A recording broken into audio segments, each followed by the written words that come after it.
What it do, fam? Sup? How's it hanging? What's going on? Yeah. Hello, welcome to the Rogue Room. My name is Abigail. What's yours? What's your name?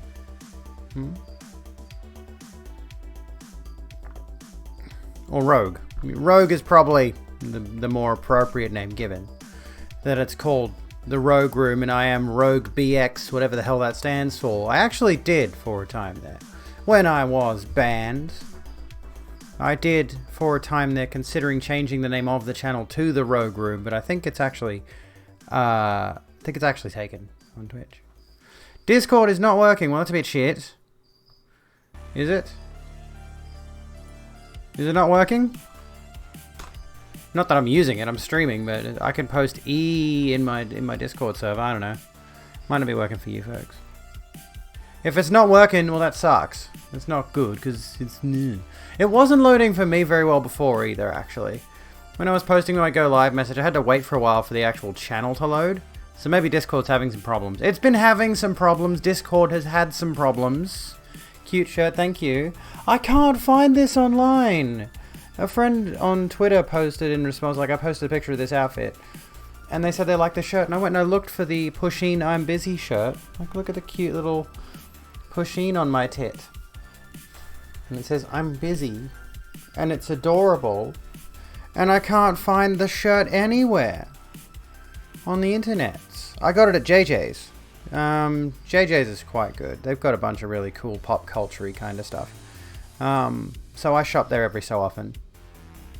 According to the internet, it crapped itself at 8:40 p.m. Well, that makes sense. That makes sense. Yeah, maybe Discord is preparing for its sale to Microsoft by bricking it, and then Microsoft can start selling you hotfixes.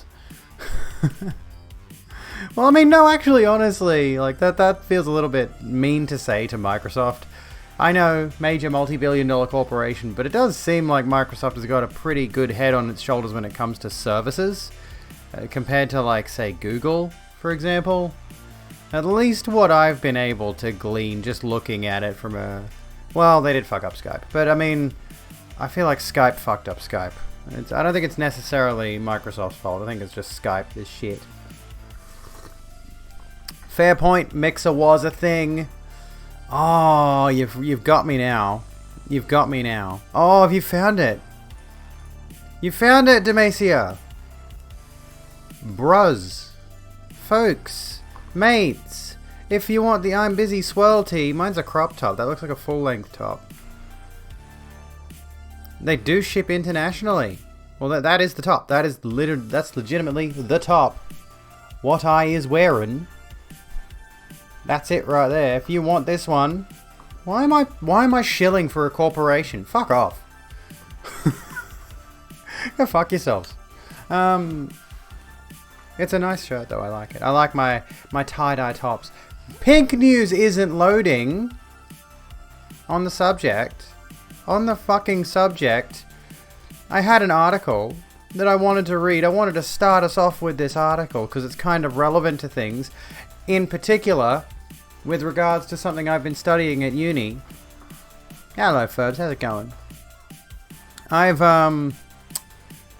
been learning about symbolic interactionism, and I wanted to do a little bit of a breakdown on what that is.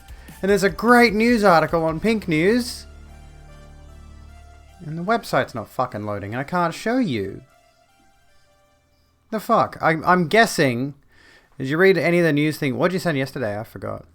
You like me? Thank you, Fallen. JJ's pays their staff appropriately and they don't overcharge for branded clothing. Well, that's fair. Symbolic interactionism. Yes, we're gonna talk about that. I'm gonna see if I can find. That's not really what it was, but let's have a look here. No, this is not right. This website ain't loading. I need this article. We're gonna read this article about Pepe the Frog. It was published yesterday. Fallen Om 6. Welcome to the Rogue Room. Formally, let's try. What about this one? Is this one gonna work? No, 502 bad gateway. It seems to me as though Cloudflare. Do you folks remember Cloudflare? This shit, I'm guessing if we're having trouble getting into Discord and getting into certain websites, Cloudflare is down yet the fuck again. Holy shit, dude. Cloudflare, fix your shit, mate. Fix your shit, mate. It looks like Pink News is up at the very least. So we got Pink News, and we've got Dexerto. Okay, so we got 2 articles here. Internet, how do? How you doing, Internet? Are you right there, Internet? Are we good now? I think we're good now. All right. I can't read with this heavy synthwave. I love the synthwave, don't get me wrong. I do adore the synthwave, but I simply cannot read things with it pounding in my ears, alright? As great as it is.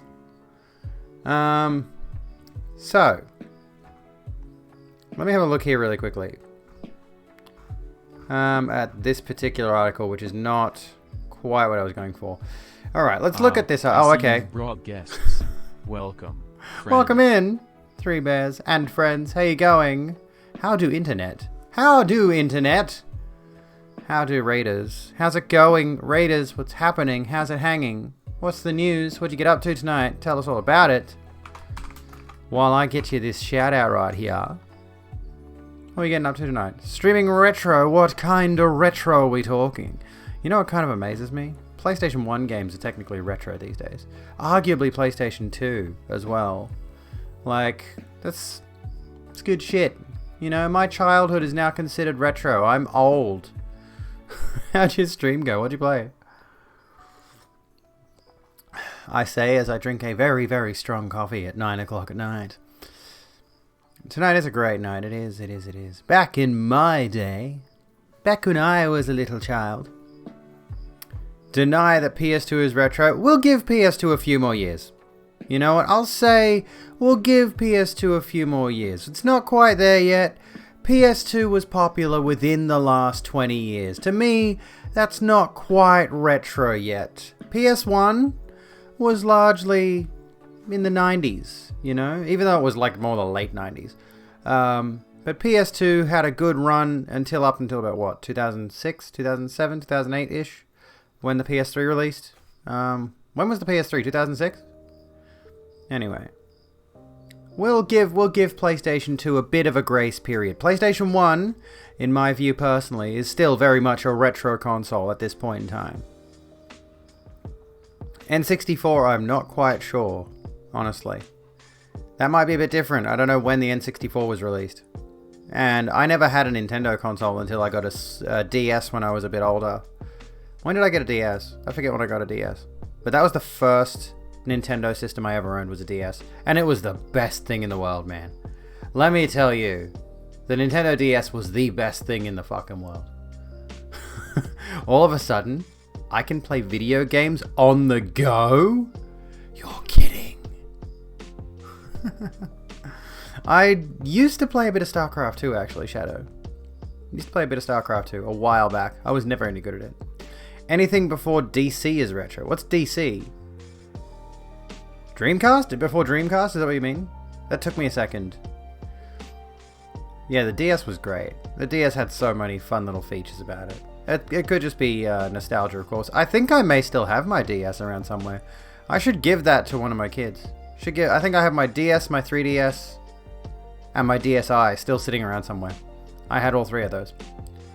I might have traded in my DSi for a 3DS, though. I can't recall. Anyway.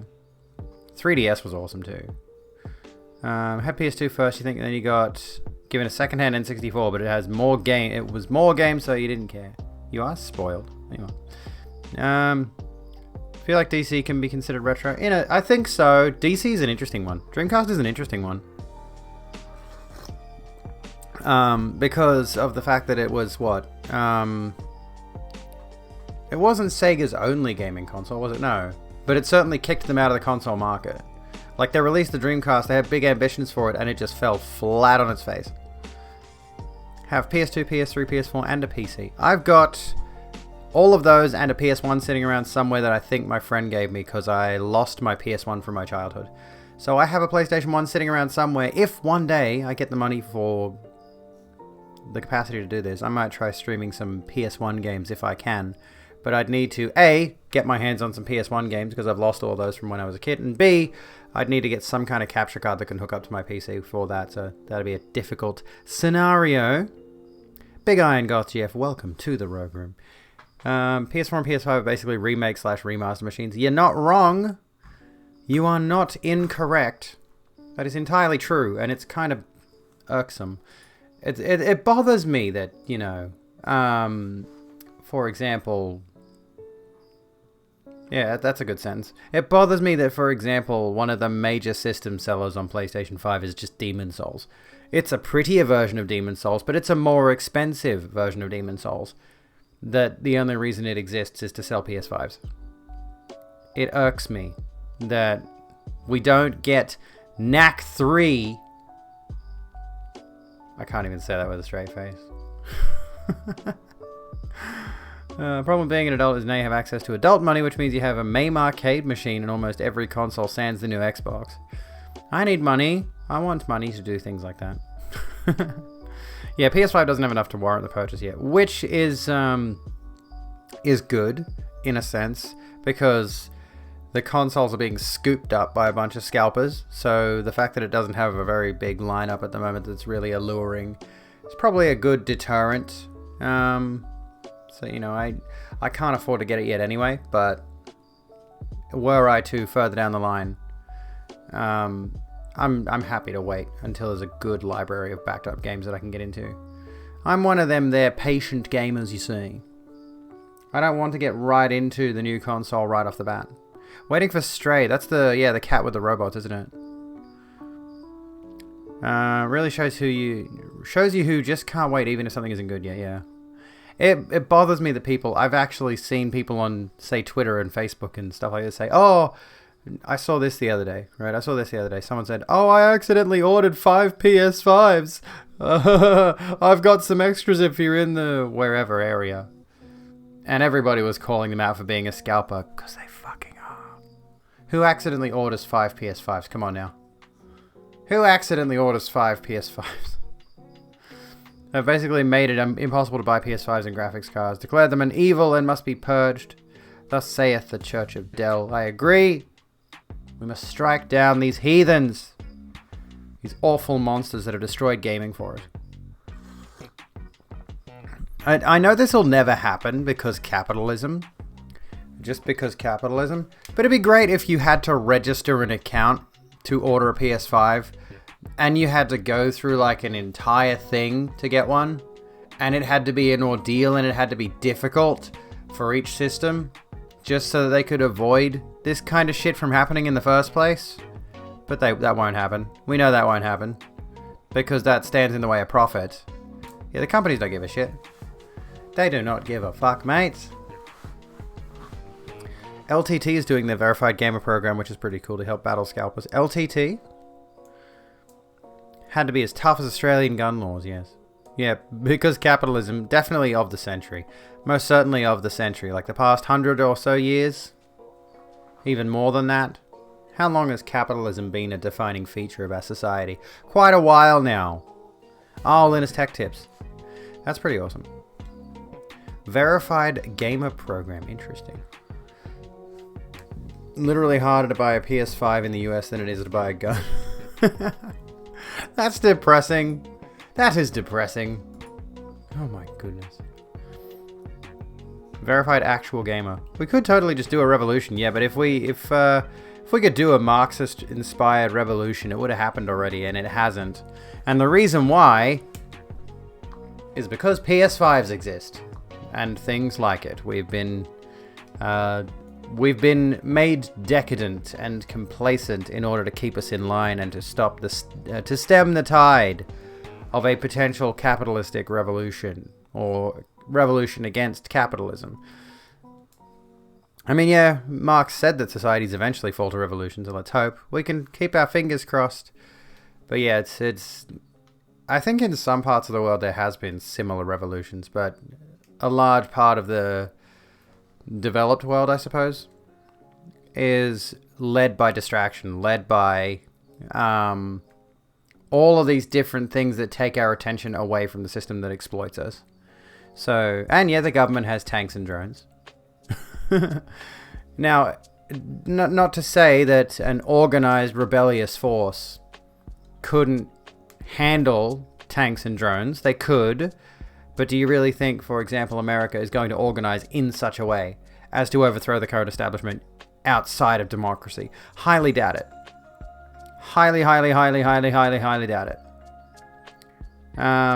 But yes, you know, I was going to say grassroots. That's not the phrase I want. But militia campaigns can work. You know, that whole David and Goliath thing can work. It has been proven to work. But you need explicit organization for it to actually manifest in a victory. I was lamenting to your mother about how you're probably going to starve to death before you die of old age, and she was just like, yeah, lol. Thanks, Mum. Thanks, Mum. Big problem with your subject is that global revolution is near impossible because the people in charge would rather blow themselves and us up instead of just stepping down and admitting they're wrong. Oh, yeah, absolutely. 100%. You know, they keep destroying the planet at the rate they're going. At an excessive rate. Like, we've got NFTs now, which is just absolutely ridiculous. Is it Women's Month? I didn't know this. Is it really?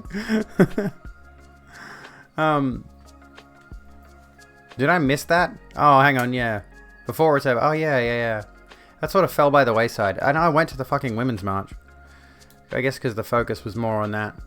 And it hasn't really been thrust in my face all that much. You know, like the capitalistic corporations often do. They'll blare it in your face that, hey, it's special event month. What's next month?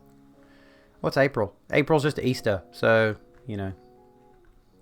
Literally all of our problems are just because of power trips. Absolutely they are. And in the UK, they've just made protesting illegal. That's literally fascism. It's great. That's literally one of the early steps of a fascistic regime. With potential for genocide on top of that. You know, if you have a marginalized group marching together, trying to organize to fight back against the system, well, now the government has got free range to do what they like with them. Illegal, as in they don't want protesters causing a disturbance, which is the whole fucking point. That's the fucking point. Protesting is not supposed to be legal in the first place. It's supposed to be a disturbance. Yeah, they made protests they don't like illegal, pretty much. Old men and occasionally women trying to squeeze importance out of their sad lives, yes. And I used to hold a very alt-righty kind of viewpoint with regards to the CEO's discussion. When it came to the concept of feminism, I used to argue against the idea of why do feminists bring up the point of why aren't there more women CEOs? And my first response used to be, well, CEOs are basically inhuman monsters anyway. Why would you care what gender they are? You know? The Rogue Room appreciates Batch, your thank you for the host. Illegal too, electric taser. It's not illegal, it's just allowing police to beat the shit out of protesters if the police decide they may be annoying. Yeah, pretty much. They just decide on a whim. The cops could, and we should not be giving the police the opportunity to decide fucking anything.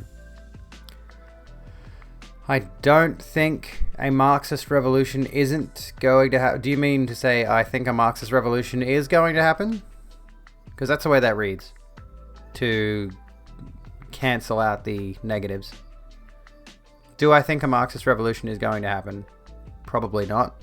Not before we blow ourselves up, or the people in charge do at least. Not before the planet becomes uninhabitable. It seems very unlikely that we're going to stem the tide of all climate change. Much as we would like to, much as, America rejoining the Paris Accords seems like a good idea and stuff like that. Doesn't seem like a lot's going to change, especially, with the advent of NFTs, which are literally destroying even more of the planet for no good reason. Marx didn't think his idea of revolution was the way it would actually happen. True.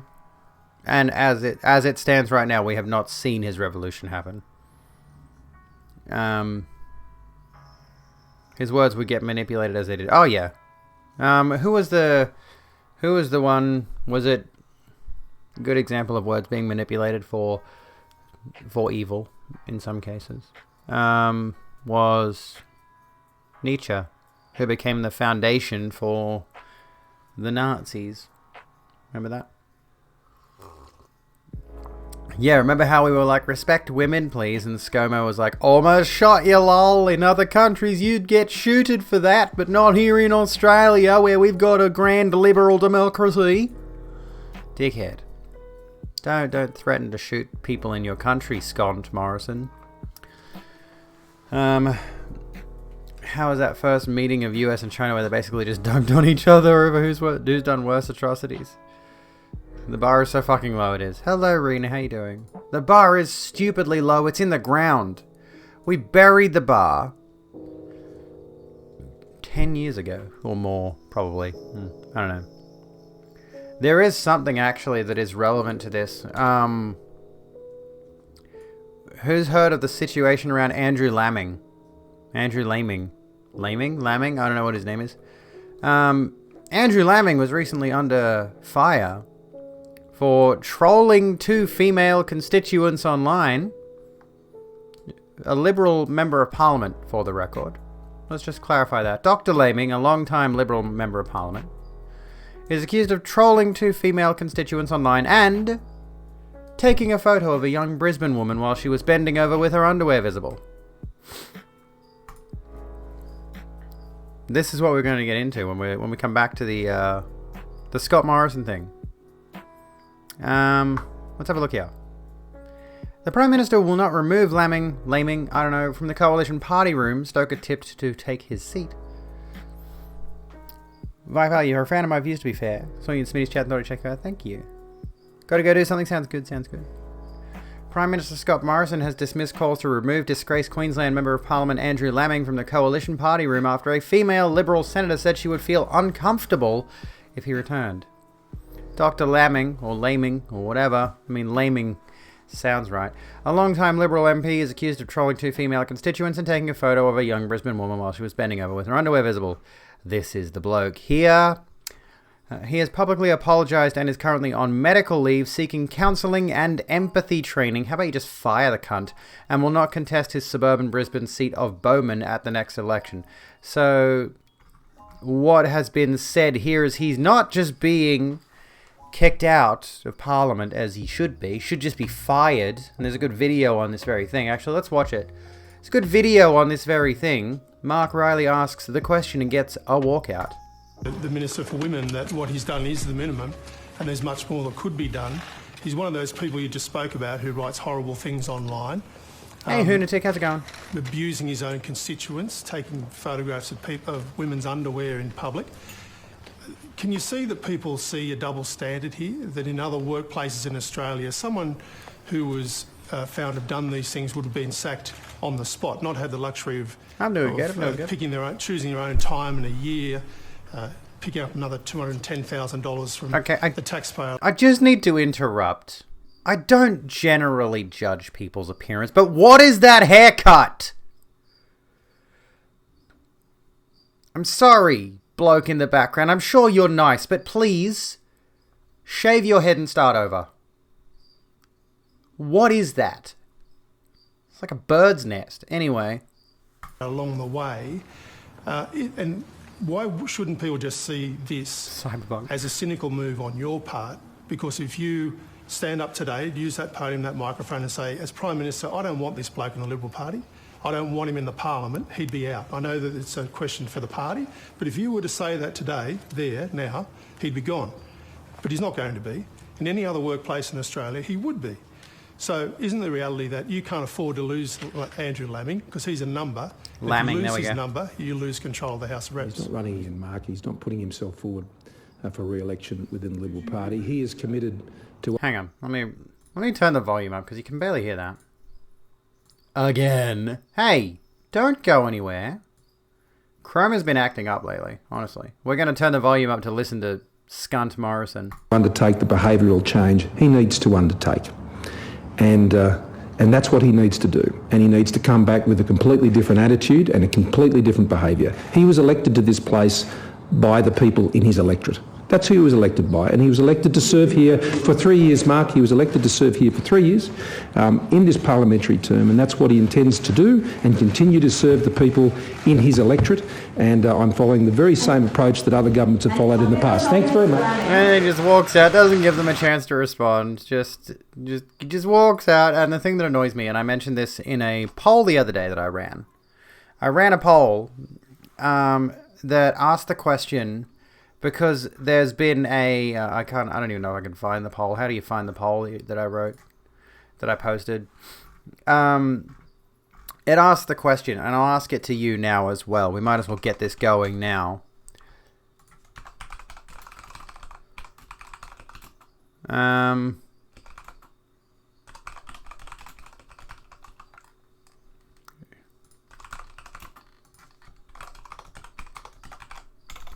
Here we go. Here's a question for you.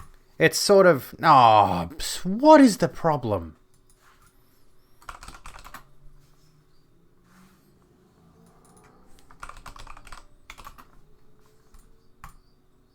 There we go. Here's the question I want to ask you. Should you rescind career awards if someone commits a criminal offense, right? Yes, there we go. We got a yes. I think most people in the poll voted yes, and my thought process here is violent criminal offenses, right? Which is kind of the same kind of thing here. This guy has done some heinous shit, and rather than being kicked out of Parliament, he's being allowed to serve out the rest of his term, and he's not going to run for his seat of Bowman at the next election again.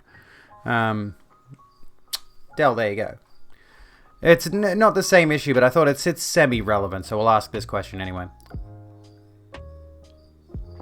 Because because there's so much, so much of a sexual abuse scandal going on at the moment in Australian Parliament, in Australian culture in general. A lot of people are looking at the way the government is responding to these sexual assault allegations and the flimsy way they're refusing to deal with them. Refusing to get rid of people who've been proven to be monstrous. Like, why is Andrew Laming not being outright fired from his job? Fuck his career. Exactly. Like, yeah, his career, he should have thought of that. He should have thought of that. There is no reason that, and this is the thing, these people get into this particular position. These people get into these particular points of power and things like that. They're already very privileged people, generally speaking. So a lot of the times they're raised in environments where they think they can get away with anything. Pronounced like lame because he bad, yes. The crimes you would deem are so exceptions. Yeah, like if somebody was smoking weed, if somebody possessed marijuana, or even other recreational drugs that are harder, absolutely not. I wouldn't do the same thing. But for example, Jared Haynes, I think it was, Jared Hayne or whatever his name is, recently had an award removed from him, a sports award removed from him, because of sexual assault allegations or something like that. And naturally, you go into the Facebook comment section of the news articles that are published about this thing, and people are saying, oh, he got that award for doing the footballing. They shouldn't take away his footballing awards because he did a little bit of rape. And I personally disagree. Yeah, like if he's convicted with sexual assault, it's like, yes, rescind the awards. Absolutely. Pull them back off him. Because if we let them keep those awards, what that says to other people in society is that as long as you hide it well enough, you can be successful at a thing, and you can retain, and you can be an absolute asshole, criminal, violator, perpetrator in numerous respects, and still get to keep the clout that you got throughout your career.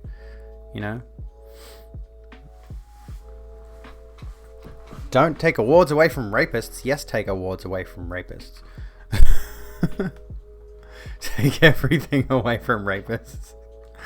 Yeah, put him in jail. Yeah, he was convicted with sexual assault, and the people who are going, are they really worth anything? No, only the prestige. That's the thing. They're worth the prestige, and it's understandable that a football organization would look at somebody like Hayne and say, well, he's making us look bad. Let's take his awards off him. And if I were in charge of that kind of organization, I'd do the same thing. Absolutely. Anyway, to come back to Senator Laming. Several government sources told the Sydney Morning Herald and The Age that Dr. Lamming's replacement needed to be a highly qualified female candidate, with Queensland Senator Amanda Stoker, who was appointed Assistant Minister for Industrial Relations on Monday, emerging as a potential replacement. I couldn't really fit the entire question in there. The question was broadly criminal offences that directly harm other people, right? The criminal offence like that I'm asking the question of here, again, the poll system only allows you to put in so many words, so I had to cut it down a bit. But specifically a violent criminal offence that harms someone else in some way.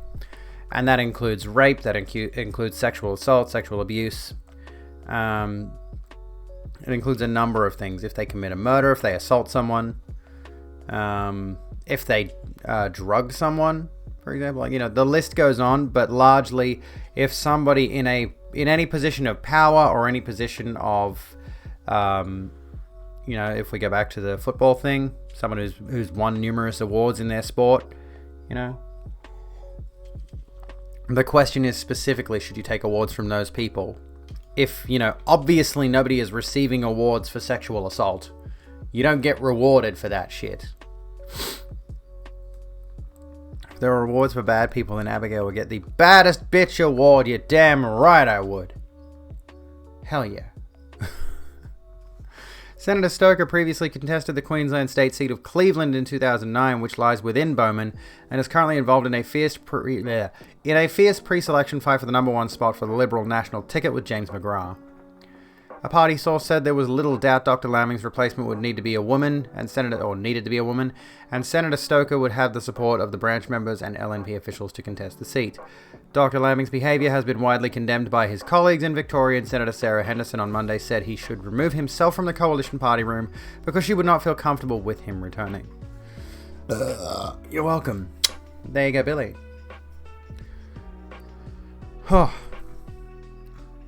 This just keeps going on and on and on. Where do we... don't autoplay your videos. Let's have a look here. And then here we've got the... Mr. Morrison said, Dr. Lamming, 54. Why is he a doctor? What's he a doctor of? Said, had already done something quite significant by announcing he would not seek re-election. That's not good enough. Not seeking re-election. We already just covered this in the video just then. Needed to undertake the behavior change training and come back with a completely different attitude. No. Honestly, I'm one of these people who is like, he did some pretty heinous shit. Why are you taking photos of women's skirts, and why are you harassing constituents online? Why are you harassing female constituents online, and why are you taking photos up women's skirts? Don't let him back into Parliament. I don't care if he was elected to serve 3 years. Get him out of Parliament now and keep him out. He should be done. This kind of shit, this needs to be that firm stance where it's like, it's not on the same level as the stuff that Christian Porter is accused of, for example. It's not on the same level as literal rape inside Parliament House. But it is still in that same ballpark. And it still needs to be treated with an iron fist approach. I don't know what that means. But you just need to... it needs to be an ultimate approach. You need to shut this down and do not let these people back in. Close the door on them and do not let them back in. This needs to be... this is the governance of our country. We cannot allow people like this to continue to be allowed to govern. They should be out. They should be done. Hello, Amateur. How you doing? Oof. What's the oof? What did I do? You don't like the fact that I want to iron fist these fuckers out of Parliament? There are places, Australia included, where people in jail can't even vote. Well, yes. And that is racist. Do we want to talk about how that's racist? That's racist. You want to know why that's racist? Check the races of the US prison population. That's why it's racist.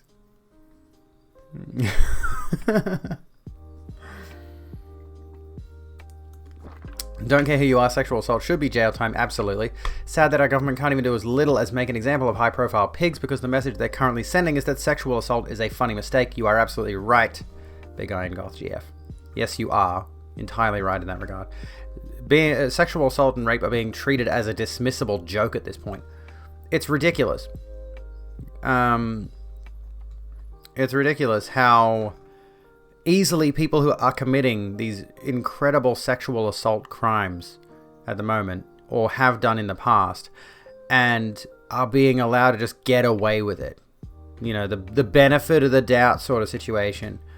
And the moment it's spoken out against, especially by like the Women's March and things like that, those women are, like, their opinions are dismissed.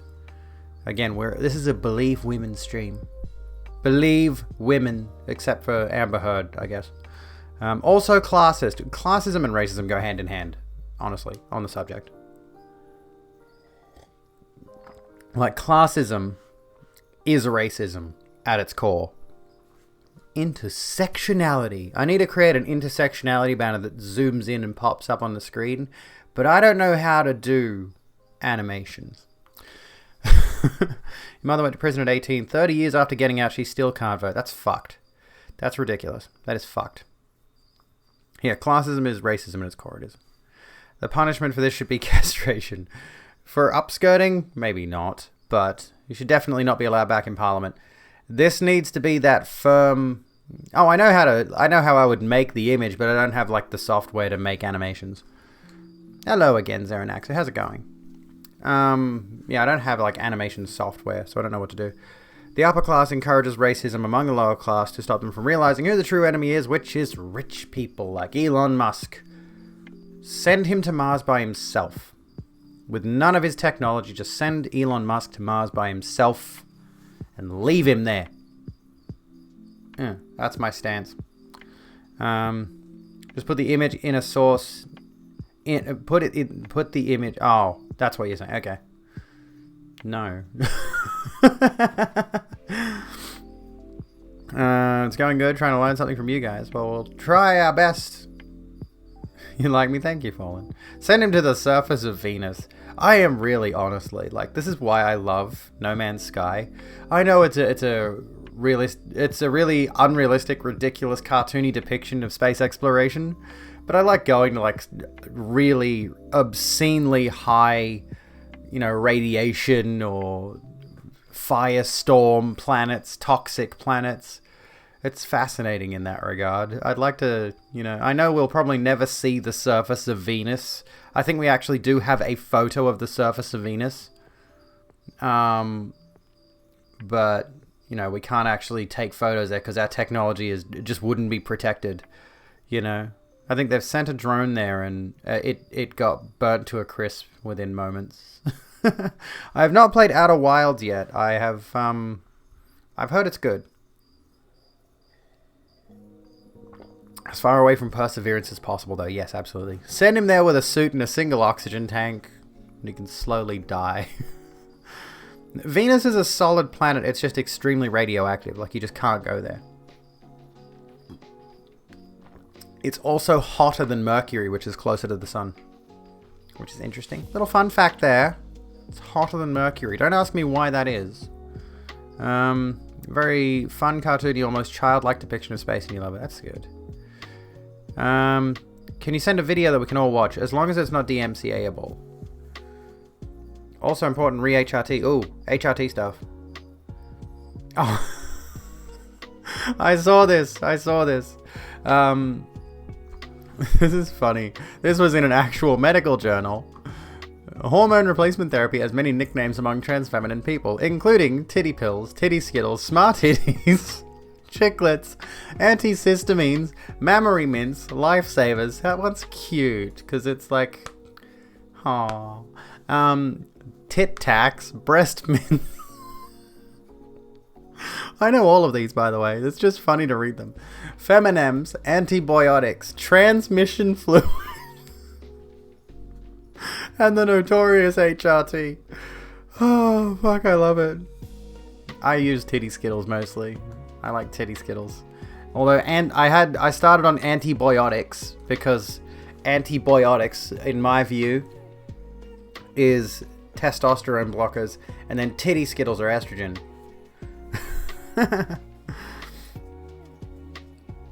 What were we saying? Let's see here. Oh, why am I... No, we don't want Twitter. We don't... Oh, that's why I had Twitter open anyway. back to Andrew Lamming.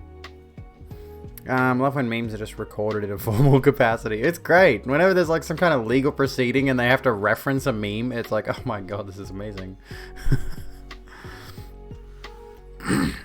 Can't wait until ace culture can catch up to the level of wit and expression of trans and gay culture. Sammy, do it! Just do it. Express the level of expression you want to. Go ham on it. Make the world aware of it. Although, and this is just like me being a fuckwit, I guarantee you if you tried to make... I mean, by all means, be out and proud as an ace person. I encourage it. But the one thing I can guarantee somebody is going to make the connection between that and Puritanism for some reason. Like, by which I mean like sexual, save yourself, don't have sex kind of thing. That's kind of the issue you have as a queer person who's not sexually engaged, so to speak. I'm certain there would be somebody who would make that actual connection legitimately and argue against ace people using... I mean, it's another factor of the queer umbrella at the end of the day. There's going to be someone who will yell at us all the fucking time over every minor nitpick.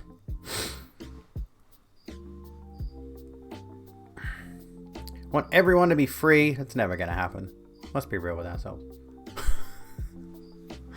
Been months since you completed informed consent but haven't got an HRT because your therapist is a fuckwit. Well, that's shit.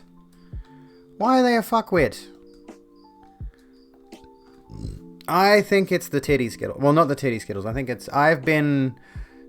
Unironically. I've mentioned this a couple of times, actually. I've been effectively ace in terms of the fact that... Or effectively celibate. Let's use celibate in this particular instance, but not... intentionally. Like, I'm not going out of my way to not have sex or even get off. There's just no motivation anymore. The sex drive's dead.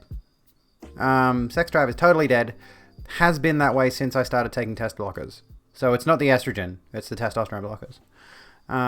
There's a side effect that can happen. Doesn't worry me, no. I don't need the distraction. But if I'm still attracted to women and I still like the idea of having a girlfriend. So, I still consider myself a lesbian. I'm just, at the moment, very low sex drive lesbian. Which kind of fits in nicely with how I was before anyway. I never had a high sex drive to begin with. But that's neither here nor there, I suppose. Should have just gotten hormones yourself rather than going through official channels. I mean, you could do that.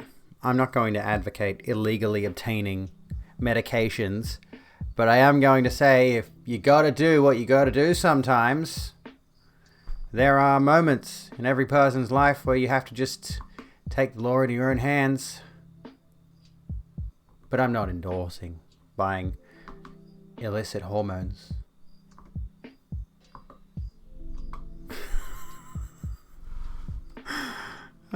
You're on high-end antidepressants. Yeah, I had the same result when I was on antidepressants. Killed my sex drive, and also killed my emotions. Though, this is the thing about being on estrogen. The thing about being on the hormones now on the HRT is my emotions are through the roof. It's great. I love the fact that I am so emotional now. It's great. I love it. I literally I'm gonna concede something right now. Concede a little bit of emotional weakness here. I just, like last night after stream, you might have noticed if you follow me and Sir Caitlin on Twitter, I interacted with one of her posts where she mentioned something about sitting around in your underwear. And I was just like, yeah, I was literally just taking photos of myself in the mirror in my undies. And there's a photo of me sitting there in my undies, just like looking in the mirror. And I was there for a solid like hour. I don't know what it was, but I was just like sitting there, staring into the mirror, a little bit weepy for no good reason. Just like venting expression, just venting emotion for no reason. I wasn't in any sort of actual emotional distress. I was just, letting stuff out, right? Need to open the channels to discuss this shit because it can get pretty abusive. There's some pretty biphobic LGBT people out there. Oh, yeah. The biphobia is really bizarre, honestly. Considering, LGBT. Gender euphoria, I don't think it was that, honestly. I don't think it was that necessarily. It was just like an emotional moment. Just like what you guys talking, no one is talking these topics. There are people around talking these kinds of things. It's just, you got to find what works best for you as a streamer, I guess. English isn't your native language. Well, I hope your English is fine. Can I say that, Zaranaxa? Your English is perfect. Yeah, vent that shit. Yeah, why is there biphobia? It's so stupid. It's stupid. In a sentence, depression makes you feel like shit, and antidepressants make you not feel anything at all. Yeah. Yeah, depression makes you want to jump over the edge, and antidepressants make you just say to yourself, well, if I fall off, it's okay. Whatever. Like, that was my attitude on antidepressants. I was no longer depressed, but I was completely nihilistic. I just didn't care about anything. Honestly, this is a good idea for a video topic. I might do this later down the track. The effects of medicalization on us. The way that the things we take are supposed to treat us, and the way that we respond to those things would require a lot more research than I'm used to doing, though, and I'm not a doctor. Depression is a direct consequence of society to be preserved. Oh, yeah. We talked about Durkheim's Suicide. The book, Suicide. Have a good one, Catalina. Where was it? Yeah, Emil Durkheim wrote the book Suicide, a study in sociology. And in particular, I think it's anomic suicide or egoistic suicide. Egoistic reflects a prolonged sense of not belonging, of not being integrated in a community. It results from the suicide sense that they have no tether. This absence can give rise to meaninglessness, apathy, melancholy, and depression. Right? So that one in particular is more about that sense of a lack of community. An anomic suicide reflects an individual's moral confusion and lack of social direction, which is related to dramatic social and economic upheaval. I don't think that's really quite particularly relevant at the moment, though. But there is an argument to be made that the reason there are so many depressed people in society today is because of the expectation of we need to get a job in a corporation and then spend a significant chunk of our week, every week in, week out, working for this corporation. And if we don't do that, then our worth in society is less than anyone else. So yeah, though most biphobic people dislike bisexuals because they enable the binary, attracted to trans men and women as well. Yeah, I mean, that's one of the arguments, I think. Oh, excuse me. You gotta go? Radio phone. Anti-psychiatry is a deep rabbit hole. Common enemy. How you doing, by the way? Anti-psychiatry. I saw that before and I'm like, what do you mean exactly? I'm interested. I'm intrigued. I'm intrigued by what anti-psychiatry means in this context. I mean, I know what psychiatry is. Is there a specific group of people who are explicitly anti that? Shall we? However, we're sort of done with Dr. Laming. Treasurer Josh Frydenberg told Nines Today that Dr. Laming's behavior had fallen below community standards and the public expectation of politicians. The public expectation of politicians is in the floor at this point. It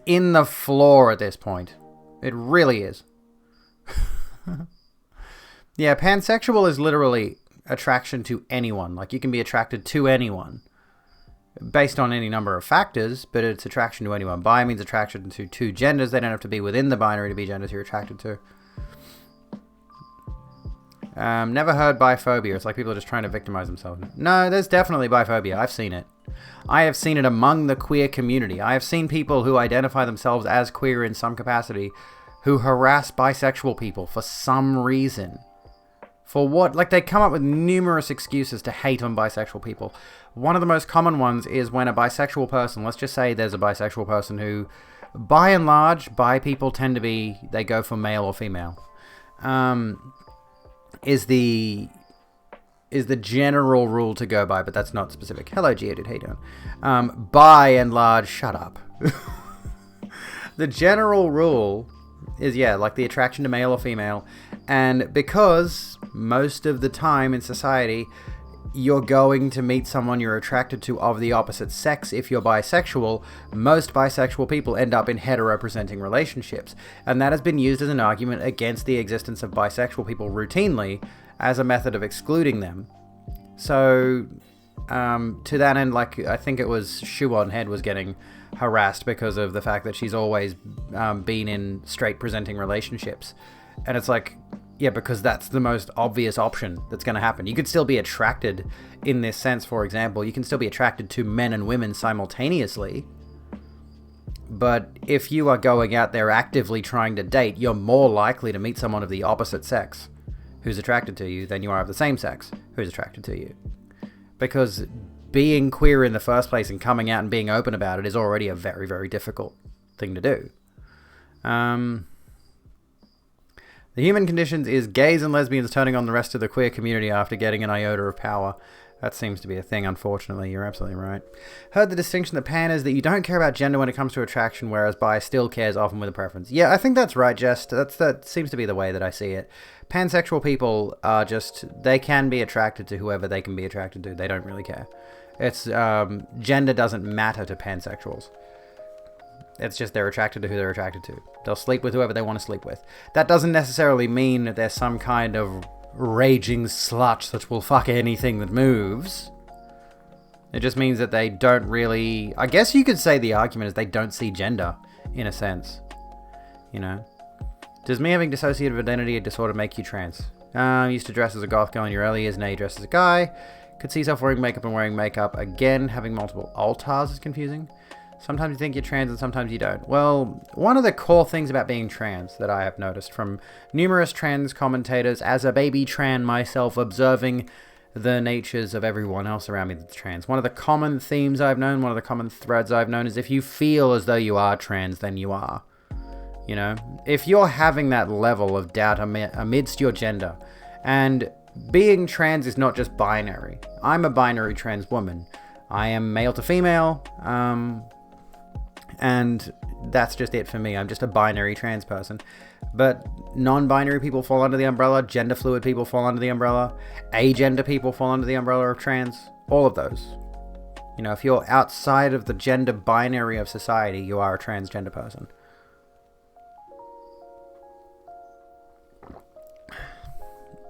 It gets a bit complex when you start unpacking all of it, but we don't have time for that tonight. Is it weird if you're more interested in dating someone who's queer in some fashion? If they're a cis woman, you'd be more interested if they're not hetero because you're more likely to vibe with them and like them more. I can understand that, honestly. Yesterday, as you were coming home from the lab around midnight, you passed the uni lodge and out of the corner of your eye, you noticed a young man kissing another man. And when they heard footsteps, they got afraid of being noticed, and I saw that on the face of the person who was facing the road. Felt so bad thinking about what they must go through. Oh, yeah. To live and love in darkness. That's sad. So other than streaming and creepy looking pets, I would be skating or playing guitar if I was not really lazy. I would be skating more, but I'm lazy. That's literally it. I also study. I'm studying sociology at the moment. I'd like to go back to the skate park.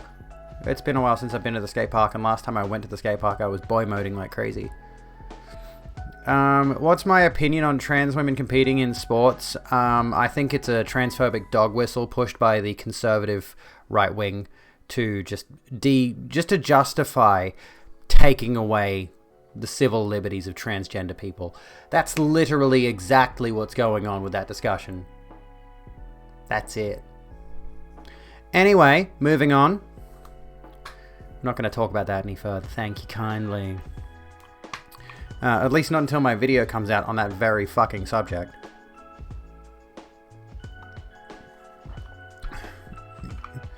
Yeah, I'm out here pushing the trans agenda. I'm transing people.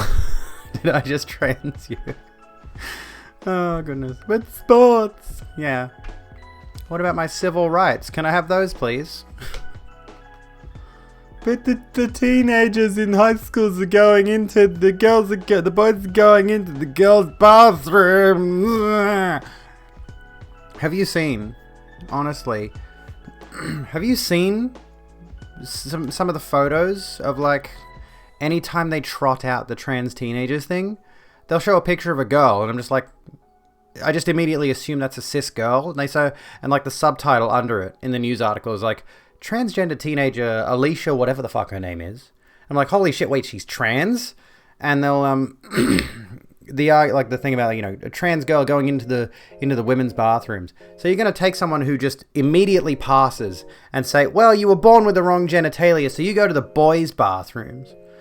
And there was a good webcomic that was about the same subject.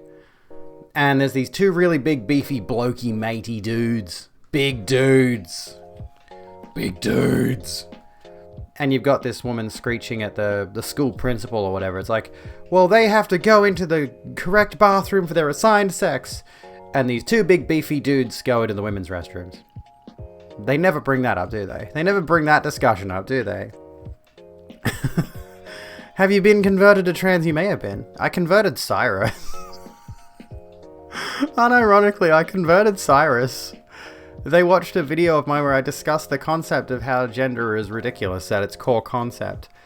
And they came out as non-binary. And it was like, I was there in their stream and they were just like, I've decided, yeah, I'm non-binary. And I'm like, oh shit, I have that much power. I have power. Don't convert you, you're happy being a boy. Then be a boy. Anyone else able to get... Oh, Chill Cat Dad, absolutely. It's stuck in my head. It lives rent-free now. It's such a good song. Such a good video. Yeah, you're reminded that if you're worried about men in women's spaces with the aid of the trans movement, your problem isn't with trans people, it's with predatory men. Exactly. It's entirely a dog whistle. It's entirely a dog whistle. There are no men going into women's sports. That's not what's happening. Pay attention. Yeah, we're done with that subject. You can feel free to sit here and chat about other shit, but that's not a subject we're touching on because it's a transphobe dog whistle. You know what a dog whistle is? What a dog whistle is, right? It's a little instrument. It's a little metal pipe. And you blow into it, and it resonates at a frequency that only dogs can hear. Gorman, thank you for the host. And when we use that as an analogy for the way people phrase things, somebody might say a certain phrase, somebody might say a certain word that's designed to resonate with a certain crowd. That's what dog whistling is. That's the reason that's called that. And on the subject, actually, someone who can hear dog whistles. Yeah, there are people who actually do have the capacity to hear them. I haven't actually explained dog whistles before on stream. I just say the phrase dog whistle and assume everybody knows. But here's an interesting thing. Twitch streamers declare war on Pepe the Frog in bid to kick white supremacy off the platform. This is very relevant.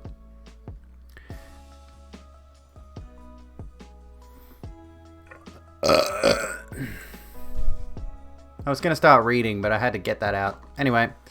Popularly known as the sad frog meme, Pepe the Frog has become a cultural milestone of the internet, but not for positive reasons.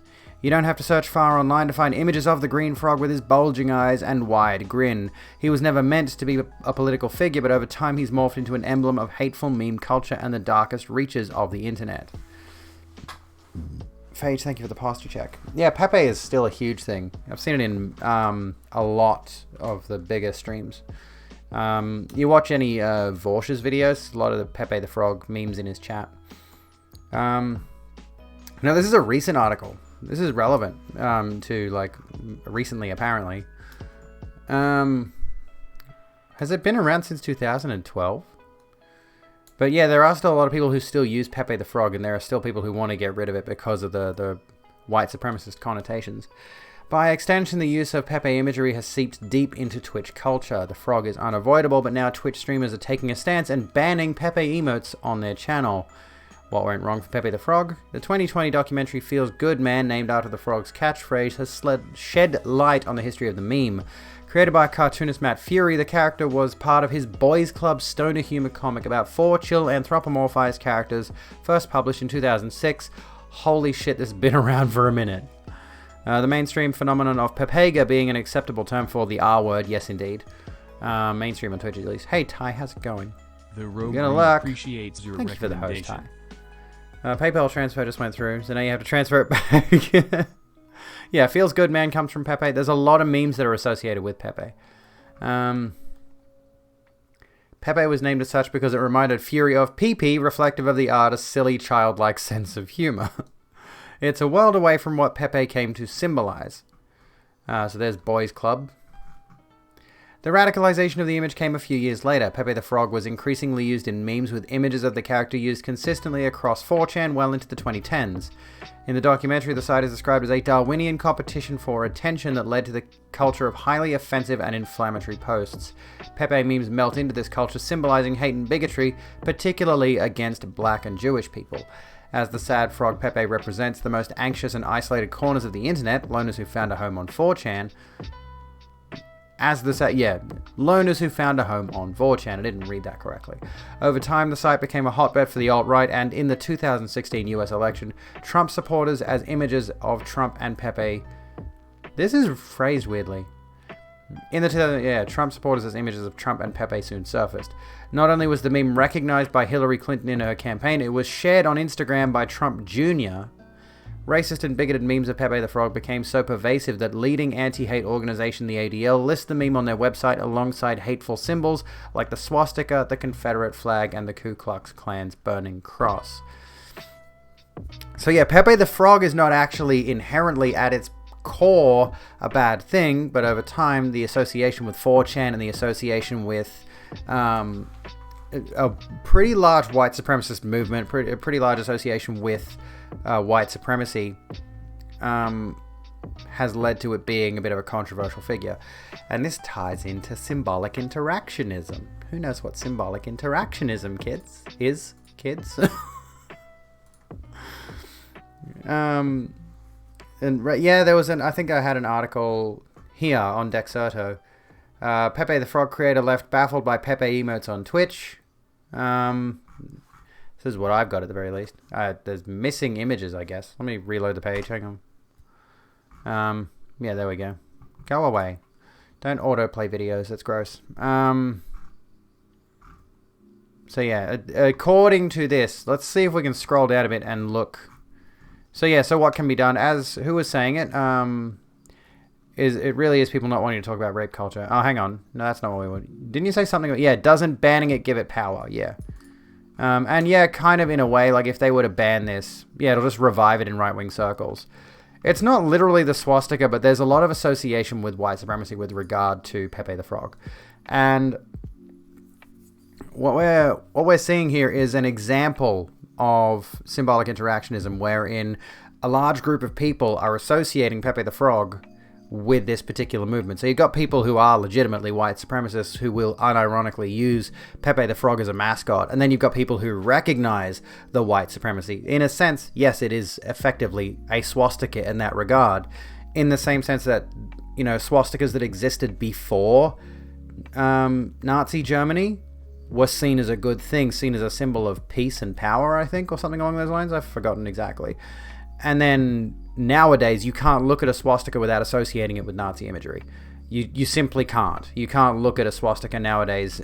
The immediate assumption, if you were to post a swastika anywhere, the immediate assumption anyone is going to make is that you're a Nazi, right? Or that you are showing Nazi imagery. Whether it is the Nazi swastika, which is inverted and rotated, or if it's the original swastikas, which were quite different. So yeah. So symbolic interactionism is essentially our interaction with symbols. It's the way that we look at certain symbols, the way we look at certain behaviors as well, and the image that we associate with that directly, subconsciously. See the images of the Buddha with it. Yeah, and the thing is, I think it's a largely Western thing too, or largely, over in, like you said, in parts of India. I feel like it wouldn't have as significant... I mean, I don't know. I haven't been to India. Is it sort of like the OK hand symbol? Yeah, kind of that thing. It's where things get tricky, where the waters get murky on the internet, is because you look at this, and you don't... I don't even...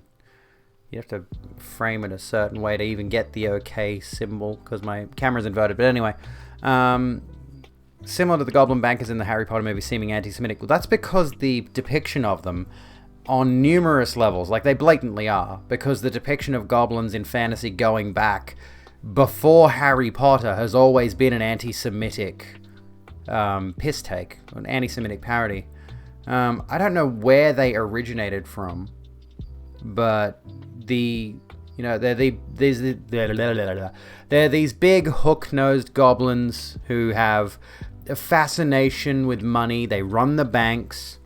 You know, it's all deeply rooted in very anti-Semitic tropes. So that's the reason that the goblins in Harry Potter are anti-Semitic. You know, we associate certain, and there are you could take that, you could extrapolate that to a number of different things. You could extrapolate that to a number of different what's a good example? A number of different fantastical notions that we've come to associate with modern society or general human culture on a broad scale.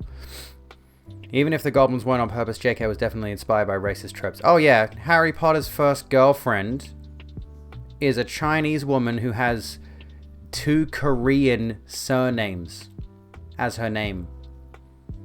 If that ain't racist, I don't know what is, Joanne. I'm sorry, but that's pretty fucking racist. Cho and Chang are 2 Korean surnames. And Joanne put them together and said, that's a China woman's name. I guarantee you that was the literal phrasing that she used as she wrote it down.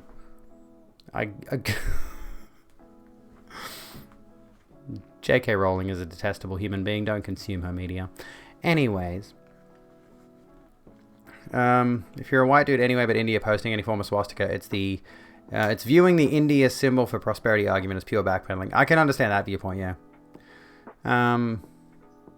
But yeah, if it's used in India, I don't know, like, again, I was going to say this before, I haven't been to India, I haven't engaged in Indian culture, so I don't know if India has much of an attachment to the idea of Nazi Germany in the way that the West does. You know, we look at the Nazi flag, we look at Nazi Germany specifically, and we say very, very bad, very evil, very awful, bad, terrible, horrendous, evil, bad thing. But I don't know how much India invests in that idea. By contrast, so many wonderful names used, but Jesus, could you not do better than Cho Chang? It's so bad. I look at it now and I'm like, oh my god. Why'd you have to be so blatantly racist? Might as well have used Yu Wong. Yeah, pretty much. And like, if you have watched Lindsay Ellis's video on pop culture transphobia, I think it's her latest video. There's a point throughout her latest book, throughout Joanne's latest book, written under a male pen name, by the way. The world's greatest transphobe has written a series of books under a male pen name. What does that tell you about her? Where she routinely points out the obesity and obese-related habits of a particular character. Like this character in what is supposed to be a semi-serious noir thriller, I would say, routinely mocks and makes fun of a fat person just for the hell of it. There's numerous references to this fat person's body shape, numerous references to the fact that this fat character is eating a lot, numerous references to the character farting because haha, fat person do a fart. It's like, Joanne's got some issues, man. Like, she's got some serious issues with a number of different groups of people, and she exudes those through her literature. There's a reason we don't like Joanne. We've gotten completely off track. We've gotten completely off track. But oh well, it doesn't matter. Trying to hold on to her in the closet husband. Yeah, there's a lot to unpack in the non-UK Harry Potter schools lore too. Oh, really? Do tell, please, Maria. Watch the Lil Nas X video. What'd you think? What'd you think of the video? Oh my god. Oh my god. There's a video here we could watch about symbolic interactionism. Do you want to watch a video about, oh yeah, Asian snake lady? I want to watch a video on symbolic interactionism, so shut up Harris Heller for a second. Can I watch this? No, I can't watch this. How about... It is a fantastic video. Oh, here we go. Khan Academy will do it.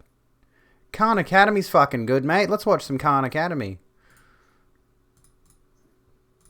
Fuck yes, mate. I haven't looked at Khan Academy in a minute. Khan Academy is good shit. Alright. Let's talk about symbolic interactionism. I want to keep going on this. It's not letting me full screen it now. Symbolic interactionism takes a small-scale view of society. It focuses on the small-scale perspective of the interactions between individuals, like when you hang out with a friend, instead of looking at large-scale structures like education subtitles. We've got or subtitles. law. By looking at the small scale, symbolic interactionism explains the individual in a society and their interactions with others, and through that, it can explain social order and change. The theory was compiled from the teachings of George Herbert Mead in the early 20th century. He believed that the development of the individual was a social process, as were the meanings individuals assigned to things. People change based on their interactions with objects, events, ideas, other people, and they assign meaning to things in order to decide how to act. For example, if I had sat under the shade of trees all my life, and I was on a long walk today and spotted a big tree, I might want to sit under it. The tree means shade on a hot day to me. Herbert Bloomer continued Mead's work and actually coined the term symbolic interactionism to describe this theory of society. He proposed 3 tenets to explain symbolic interactionism. Let's say I do decide to sit under that tree on my long walk today. I step off the path and sit down and lean back against the trunk. Bloomer's first tenet was that we act based on the meaning we have given something. I consider the tree as a place to rest, so I'll go lean against it. As I'm sitting there, another person stops to warn me that all trees are infested with ants. Bloomer's second tenet was that we give meaning to things based on our social interactions. The same thing can have a different meaning for different people. For the person talking to me, the tree is a breeding ground for creepy crawlies, and they are going to avoid it. But I'm quite happy with my seat in the shade, and I haven't been bothered by any ants, so I'm content just to sit. We have different views of the tree, and so we act differently. As I'm sitting there talking to this lovely person, I feel something tickle my shoulder, and suddenly I jump up as something bites my back. Turns out the tree was infested with ants. Now that I have been bitten under a tree, I might not sit under the next one I find because it might also be infested with ants. Bloomer's third tenet was that the meaning we give something is not permanent. It can change due to everyday life. The meaning I give to trees has changed after my interaction with the infested tree. A big tree now means shade. Is this a Dark Souls reference? Is this a Dark Souls 3 reference? On a hot day with a potential... I associate trees with big, bulbous orbs that I have to smash with my sword in order to kill the giant tree that's also trying to kill me. Also, it has corpses in it. So let's sum up the 3 central ideas of symbolic interactionism. They are that action depends on meaning, that different people assign different meanings to things, and that the meaning of something can change. But there are some criticisms to symbolic interactionism as a theory, because it doesn't ask the same questions as the large-scale sociology theories do. It is sometimes considered as supplemental rather than a full theory, because it is restricted to studying small interactions between individuals. While this is true, symbolic interactionism gives a different perspective to sociology that is necessary for fully understanding a society. It is capable of explaining how aspects of society can change as they are created and recreated by social interactions. It examines society on a small scale and gives the individual the same importance as the society as a whole, and is a necessary view when studying a society. What are our thoughts on symbolic interactionism? Did you like that? That's one of the things I've been learning. I already knew about that, though. I've just been refreshing my memory, honestly. Refer to trees as things that don't despawn if you don't remove all the blocks. Yeah, fuck people who leave all the blocks there. Hang on, so Dark Souls. No, I've been playing Dark Souls since the beginning. I've got the Platinum Trophy in Dark Souls 3. Dark Souls 2, Dark Souls 1. The Dark Souls 2 trophy was a nightmare. Bloodborne. Oh, you're talking Arena, okay. Associate troops with punching them until you can make a pickaxe. Oh, just playing Minecraft, okay. Minecraft is fun. I should play Minecraft again. On the subject of games, though, on Wednesday night coming up, we've got... I do not have Demon's Souls as a Platinum Trophy yet. I wish, but not yet. Hopefully in the not-too-distant future. In a few days' time, on the 31st, we are going to finish Bioshock. I know we're going to finish Bioshock. We're at the tail end of it. I'm going to just push through it even if I get past midnight or whatever. Hello, Monkey. How's it going? And we're going to finish Bioshock, and then I'm going to put up a straw poll. And your folks can vote up until the next Wednesday to decide what game we choose as our next Wednesday videos game. Is a thing we're doing at the moment. Because we chose Bioshock because politics, because Randian philosophy and stuff. And I thought that would be an interesting thing to do. So, you know, it's been an interesting ride to revisit a game I've never finished before. Anyway, you platinumed 1 and 2 and now you don't bother. It's fun having the platinum. It's nice to have completed the game, so to speak. I've got to do Sekiro at some point. But, you know, yeah, set your own goals. Found your Twitch by reading through the satanic panic trending topic on Twitter. Really? We were going to talk about that. We might do that after the break. I'm going to take a break in about 15 minutes. But do you kind of see, like, the way I was trying to relate the concept of this, not satanic panic, trying to relate the concept of the symbolic interactionism thing with Pepe the Frog? Like, a lot of us look at Pepe the Frog one way, a lot of us look at it another way. If I say Pepe the Frog is associated with white supremacy, and you say Pepe Frog is the sad frog meme, you know, the interpretations that we both have on that are different. But my interpretation of it might influence your interpretation of it, or yours might influence mine. It's easy to look at this kind of thing as being blown way out of proportion as well. It's easy to look at something like the Pepe the Frog meme as having been blown out of proportion, most certainly. About the time you get a break, you'll have to get going. It sucks. But hey, getting housework done is important. You need to get it done. You need to do that. I should do that. I actually, I swear I vacuumed my bedroom, last week, right? Or the week before last, I should say. And within the last week, and I vacuumed it again, but I swear my room just got my floor was filthy. It was absolutely filthy, and I have no idea why. You know? Anyway, I vacuumed it again. It had only been a week, but it was already disgusting. What the heck, man? Can you briefly be excited about something? You started talking to this girl on a dating site recently, been hitting it off, moved to Discord. Sounds good. Prefer to drink tomato sauce with a straw than worry about Pepe the Frog memes. Fair point. It's not a great topic. But yeah, so here's some interesting stuff about it. Pepe and gaming culture. We were reading about this. I don't know if I put a stream marker in this. I'll put one in now. Anyway. With its less than stellar history, it's inevitable that Pepe the Frog memes would crop up in gaming culture. Most certainly. Blizzard has banned Pepe emotes from the Overwatch League, with a spokesperson telling .esports, the Overwatch League discourages the use of symbols and imagery which are associated with or used by hate groups, including Pepe the Frog. Both fans and competitors are asked to comply. Valve has also banned the emote from Steam after a DMCA takedown notice from Fury. That's interesting. The artist had tried to remove or reclaim his character, but Pepe is so entrenched deeply into internet subcultures that it seems an impossible feat. On Twitch, Pepe lives on as an emote, and just like the memes before, there are countless variations. Emotes are popular on Twitch as a key form of interaction, as the text chat is the only way for viewers to respond to a stream. Emotes are widely used as a shorthand for reactions that bring their own in-jokes and subcultures. Well, that's obvious. And that's the thing with this kind of situation, is I feel like, yeah, Pepe the Frog may have been fairly largely associated with the white supremacist movement on 4chan for a while there, but I think at some point it just outgrew that movement, and now the definition of it is so broad, being that it is so woven into just woven into the streamer culture to begin with. I've seen a number of streamers that I know are not Nazis who will have they've got their own Pepe emotes or Pepe-inspired emotes. It's like, I know these people are not white supremacists. I've spoken to them. I know their views on race. You know, it's like, it's not something they even think about. But at the same time, like, it's nowhere near as widely spread as you know, the obvious implication of the Nazi swastika, for example.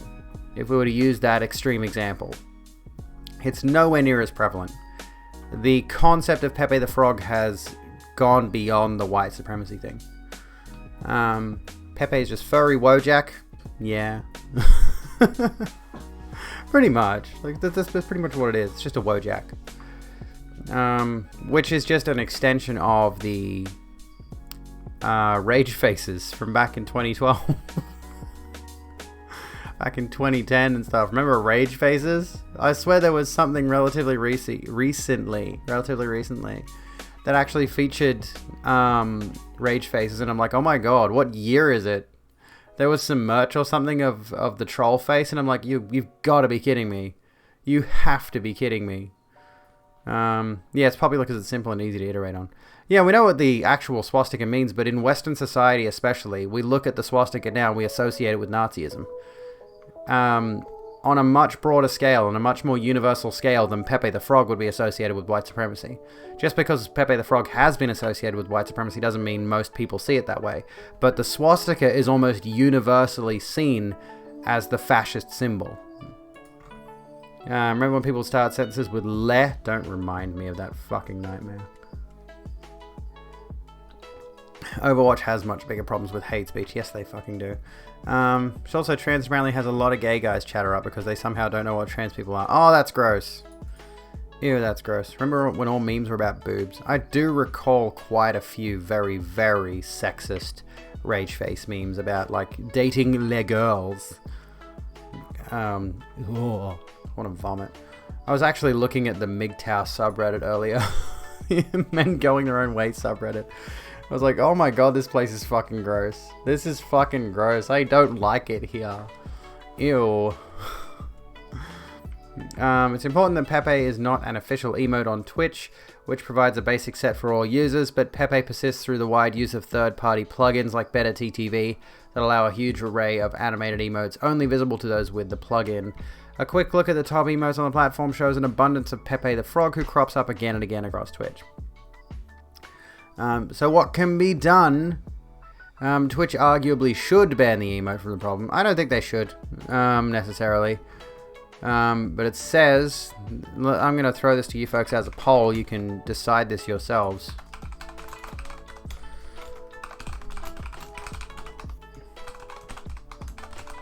There we go. There's 3 answers for you. Yes, no, unsure.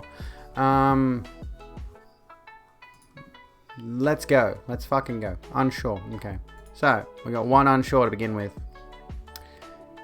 Twitch arguably should ban the emote from the platform. Remember, this is a particularly, well, like, Pink News is particularly a left-wing outlet, so I think they're going to see the association with the white supremacy thing and immediately jump to the conclusion it should be banned. But again, I made my stance on the whole idea of, like, not everyone associates it with that. But is that a justification?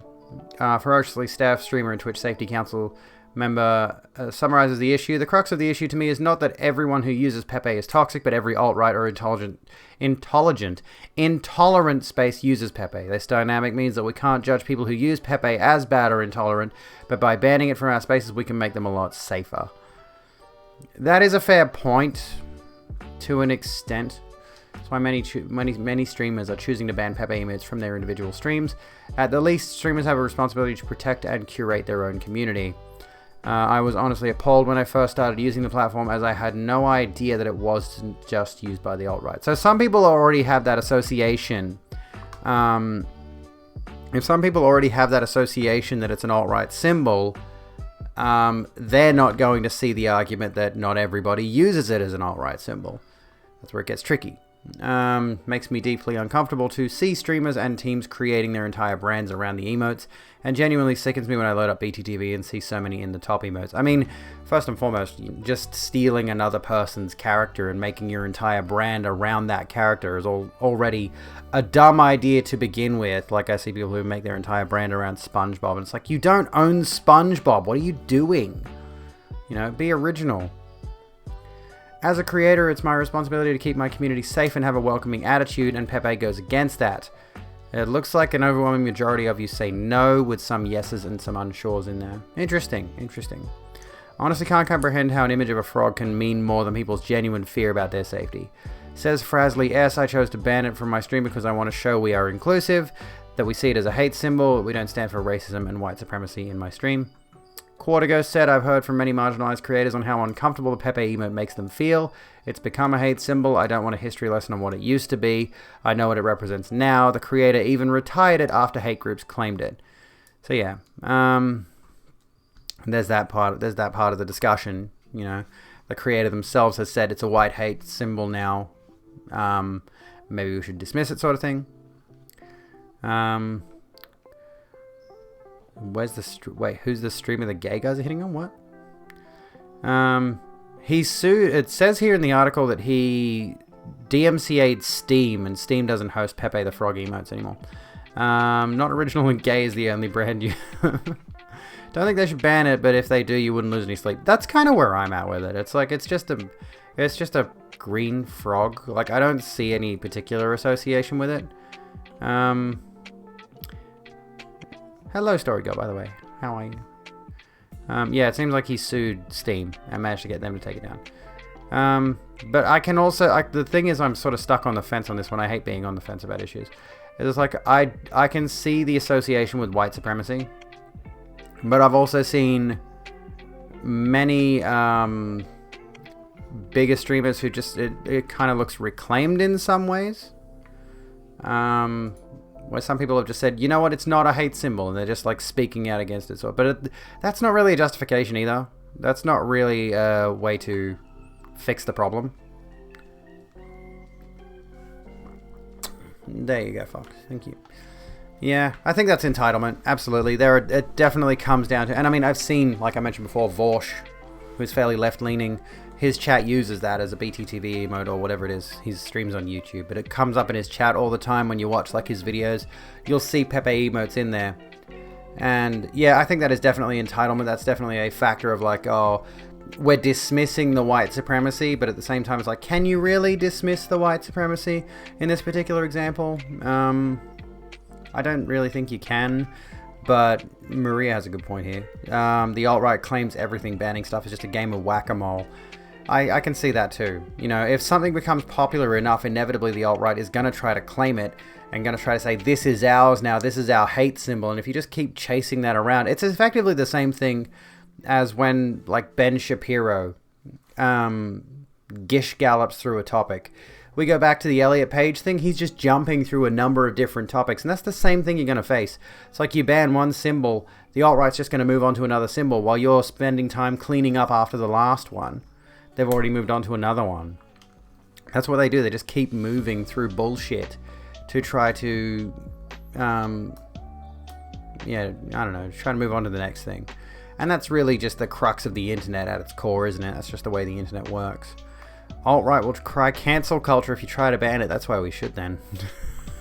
That's why we should ban it.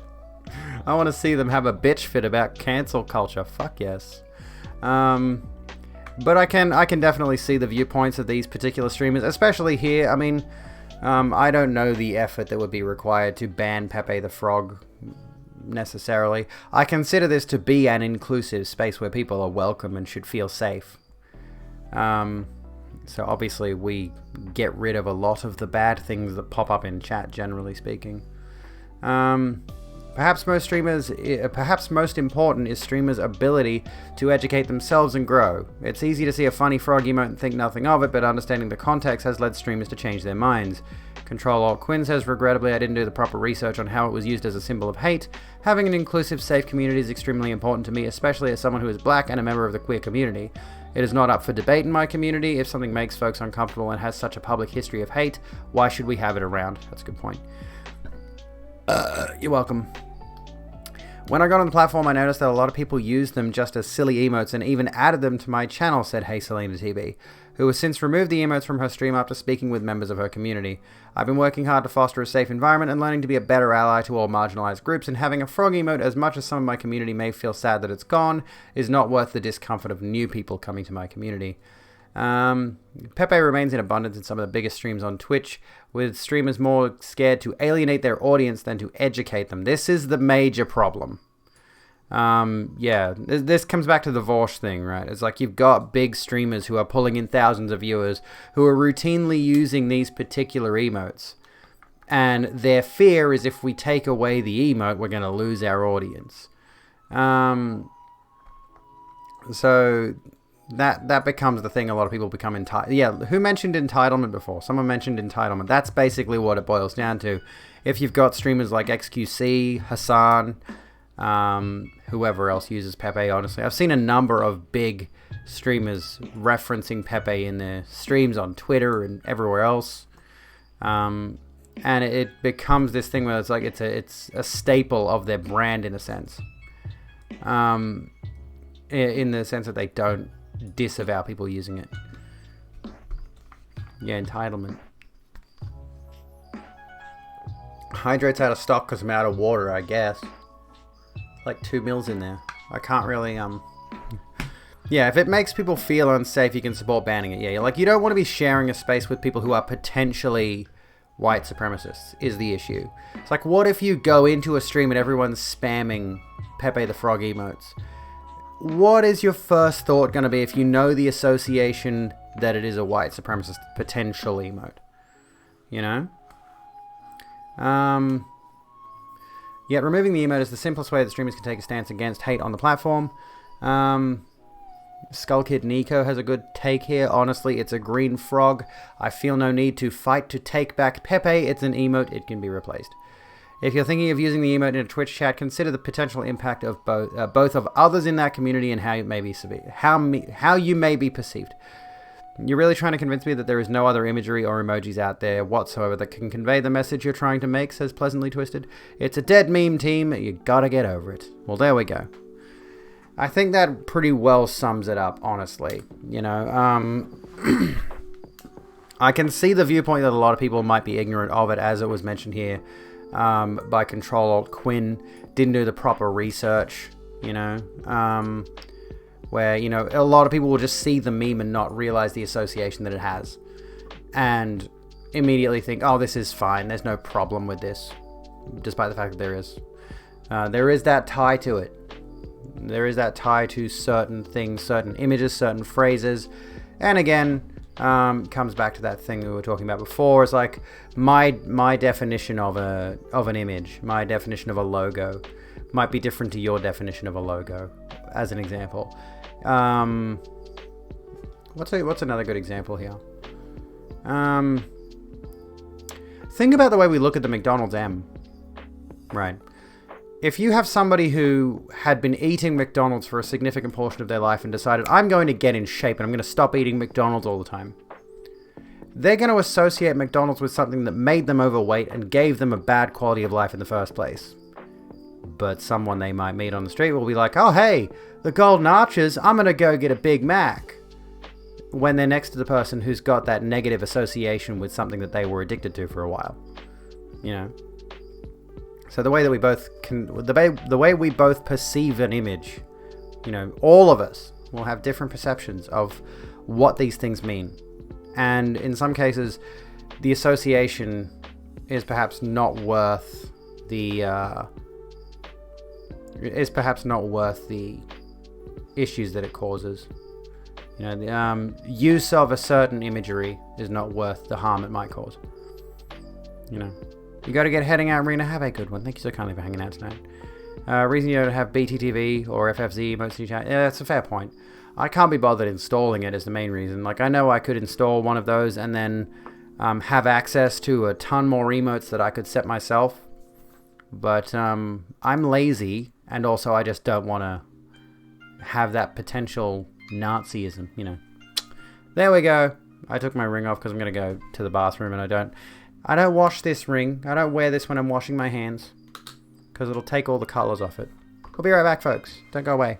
I'm going to bring some wine back with me, I think.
Pick up that wrench for me, would you kindly? I'm back. How's it going? What's been going on in my chat? What's happening? What is happening? Oh, look, you came in with one of those emotes. Okay. Let me come back a bit. Let me see what's going on. So, Goon doesn't count. No, it's not Goon. It's Pink Moscato, I think. Pink Moscato. Ah, empty calories. Anyway, literally alcohol is empty calories. You get no benefit from drinking alcohol, as opposed to fats, proteins, and carbohydrates. Anyway, another example of a symbol that was appropriated as a hate symbol by white supremacists. Yeah, we talked about the swastika. We talked about the inherent association that it has in the modern day with Nazis. Whether it's used as a Hindu symbol of peace and well-being, it's still, in Western civilization at least, in Western society at least, it is seen as a hate symbol. You're not going to change that. That's not going to happen. Hindus still use the swastika in its original orientation, but yeah. The difference is that everyone knows what the swastika is, and there's no mistaking it for anything but a racist symbol. Yes, exactly. The Welsh flag offends people. I'd just be offended by Welsh people. No, I'm joking. That's it. Britons, yes, but not Welsh people. That's different. A community that is inclusive and safe starts with making sure that everyone is safe. True. We recognize the swastika as being a particularly heinous symbol to any groups targeted by the Nazis. We cancel it because of the sensitivities of Jewish folks. I hate the phrase cancel. The LGBTQIA+ community, who were sent to concentration camps well before the Jews. The first book burning was actually literally books from a transgender clinic as well, worth noting. How is acknowledging the harm from Pepe any different? Yeah. Like, if it's appropriated by white supremacist groups online, that is inherently symbolic violence in its own way. Comes back again to symbolic interactionism, the way we interpret it. It was a dumb meme, then it gained additional meaning. Yeah, punish the liver. I shouldn't be. I should have stopped. I should have stopped eating. I'm trying to work on not eating as much. I'm being really bad with this. And yeah, the creator of Pepe himself hates what the internet has turned Pepe into. When you live as a bottom. Pepe was always used as a meme to bully people. It just didn't have alt-right connotations until Gamergate and then the rise of the alt-right. I'm going to have to look into Gamergate. Roman fasces were appropriated by the alt-right back when, ages back, it was a representation of the Republic. I do have hydration now. I did refill the shaker. I'm actually only vaguely familiar with the Gamergate situation. I only sparsely know. Well, not sparsely, that's not the phrase I would use. I only barely know the situation around Gamergate, but I do have a general inclination, a general idea of it. You were in the thick of it. Well, that's unfortunate. Yeah, it's some dark shit. I've heard that. I have heard that. Heard it's not good.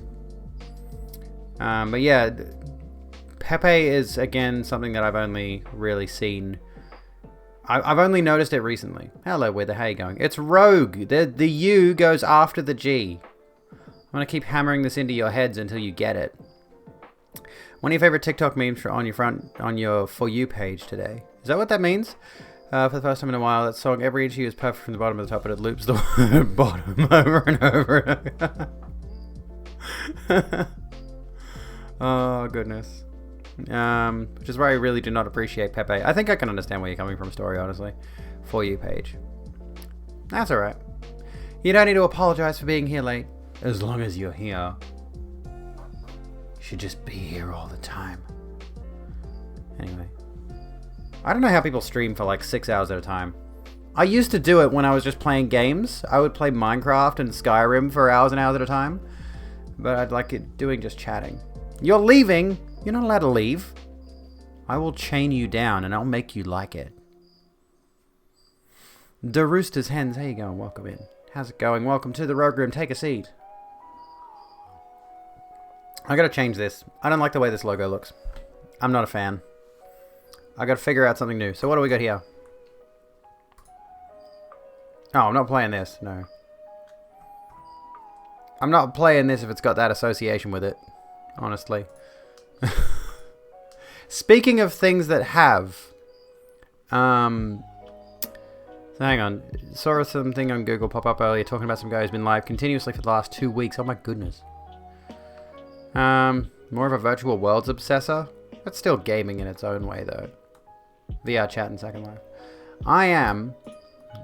Speaking of the way that we associate certain imagery with certain messages. Don't get me wrong here. I am going to put this out there right now. Lil Nas X knew exactly what he was doing.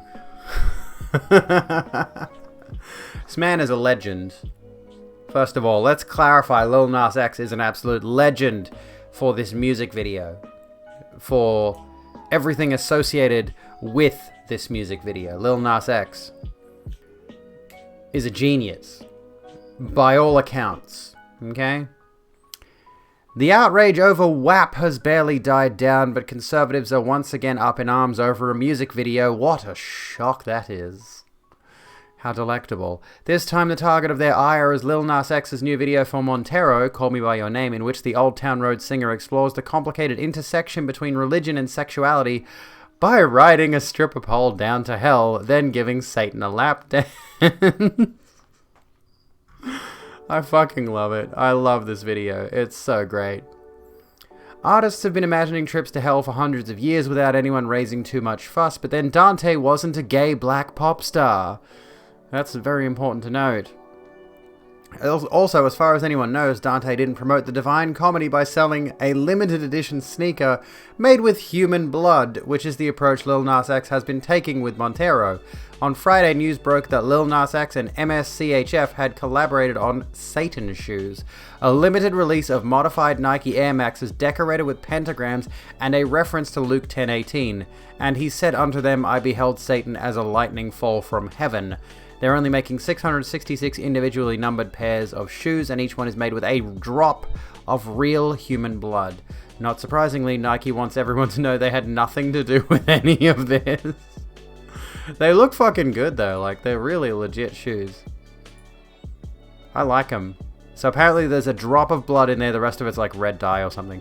There's a drop of human blood in the liquid at the bottom. They look sick. I'm not a sneakerhead because I'm a poor person. You know? Contains 60 cc's of ink and 1 drop of human blood. They are so cool. That's goth as fuck, honestly. That is goth as fuck. If I had $1,018 US, not that I could afford it, and they're dropping tomorrow, it's not going to happen. Unless someone buys a pair for your girl. Not going to happen. But yeah, dude.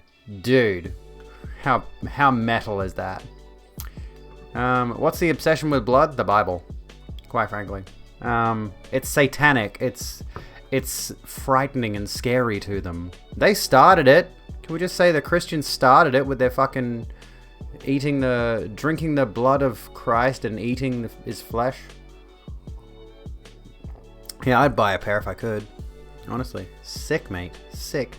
Crusades. Anyway, here's a poll. This is actually a good one. Which is worse, Pepe the Frog or PogChamp? There we go. Which is worse, Pepe or PogChamp? For those of you who forgot, the bloke who was the face of PogChamp made a few very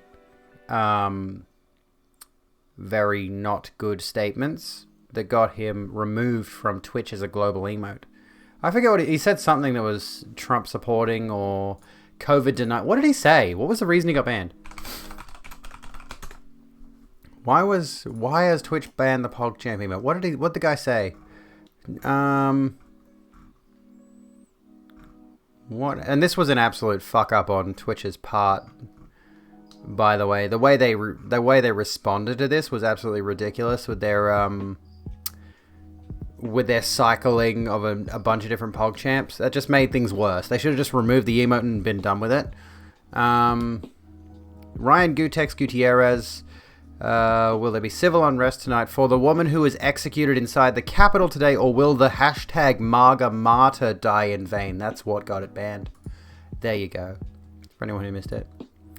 Yeah, it was blatant support for a white supremacist. Pog is a real person. Pepe belongs to nobody at this point, pretty much. So yeah, I dare say PogChamp is probably the worst of the two in that specific example. I don't think he was actually seen at the insurrection, but maybe I missed that. I don't know. He's gay, he's black, and he just made them dance last year. Yeah, Christian metal exists. The outrage is at least 50% of the... Yeah, it's 50% gay. No, actually, you know what? It's like 33% gay, 33% black, 33% Christian imagery. You know? This is why the conservatives are pissed off. Anyway, let's come back to this. The box of sneakers come in appears to be decorated with a detail of Jan van Eyck's Last Judgment, yet another example of an artist's vision of hell that didn't provoke outraged tweets from conservatives. To be fair, Twitter wouldn't be invented for another 575 years or so. Seems like PogChamp is the worst of the two, according to you lot. In any event, it would be difficult to create a more perfect bait for right-wing anger than the combination of Lil Nas X's new video and his Satan shoes. The response has been exactly what one would expect. Here's Pastor Greg Locke railing against Lil Nas X at auctioneer speed on Sunday. Oh god, here we go. Here we go. Let's watch some videos. Would be willing to bet that there's no blood in those kicks. It could be a total farce. Purely just for the sake of it. They could sell it though. Listen for the casual thug. Let's hear it. Let's see. I didn't know who Lil Nash X was. Little thug, whoever. I know. We're 4 seconds in. We're 4 seconds in. And he's...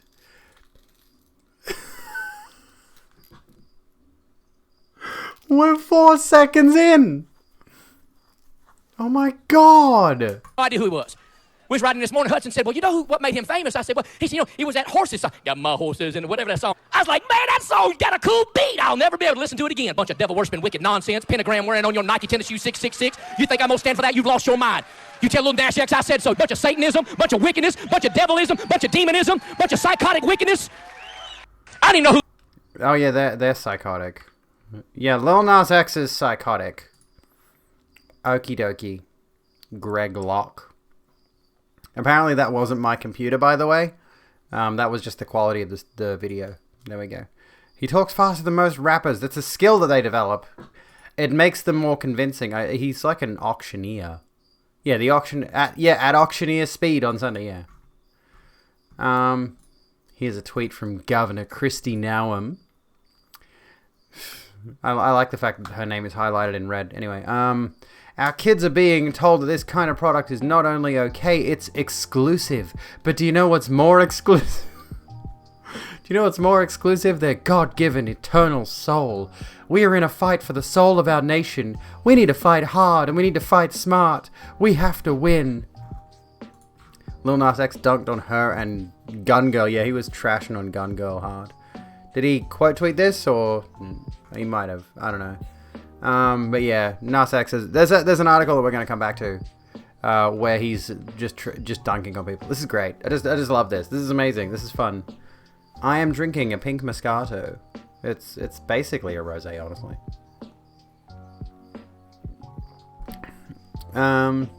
Yeah, this is literally a modern satanic panic.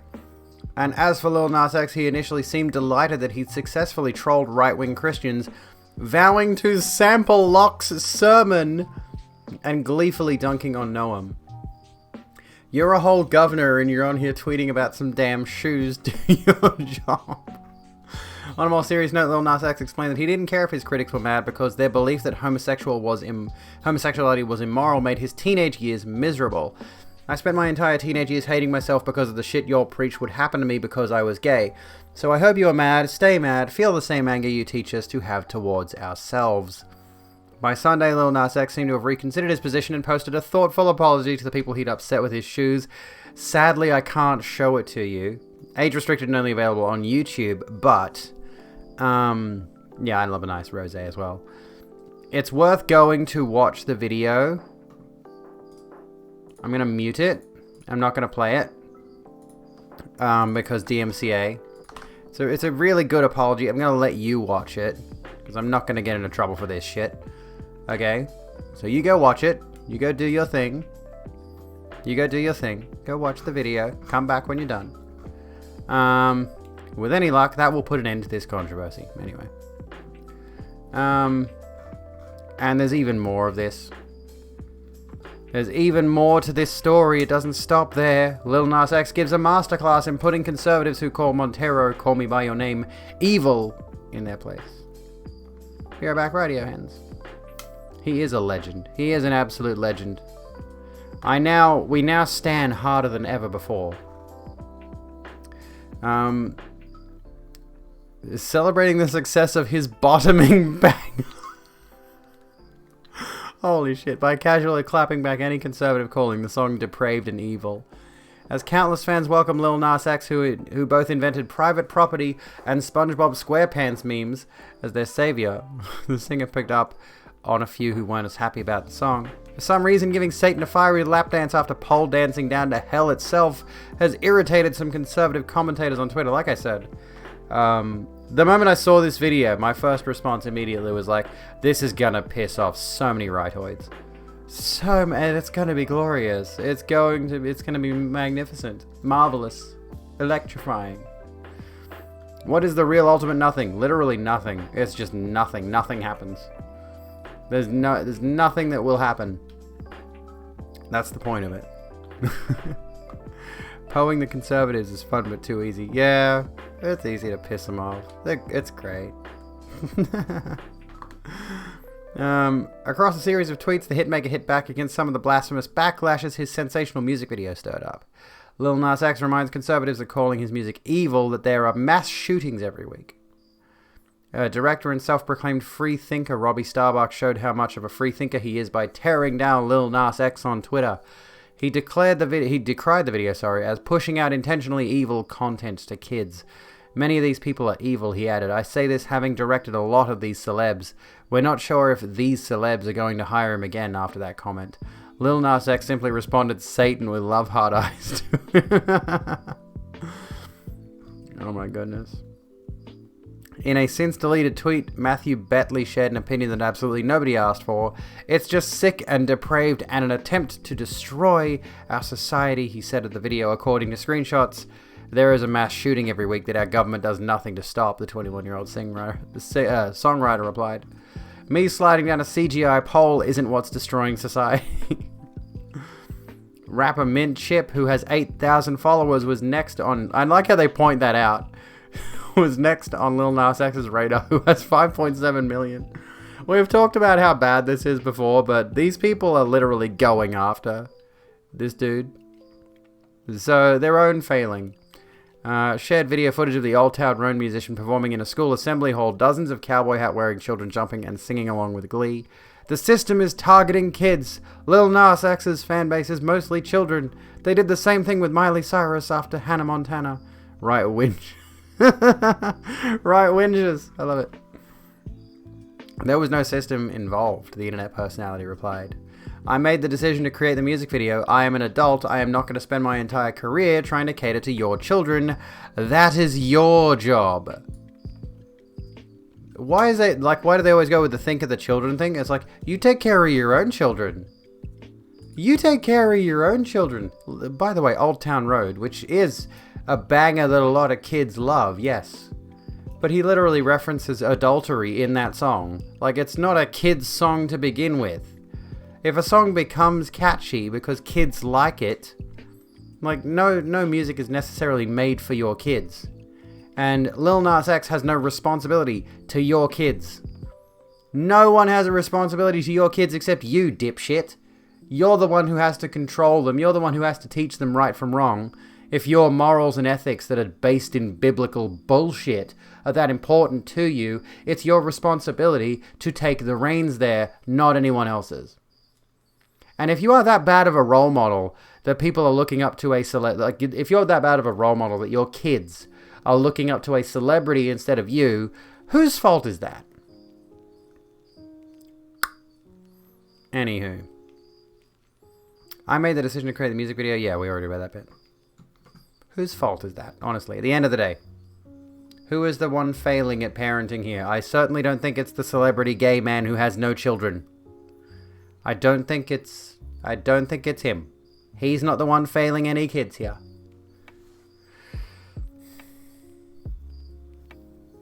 Based on a German surrealism movie from the 1920s, I'm pretty sure he directly mentioned that he referenced SpongeBob in making that music video.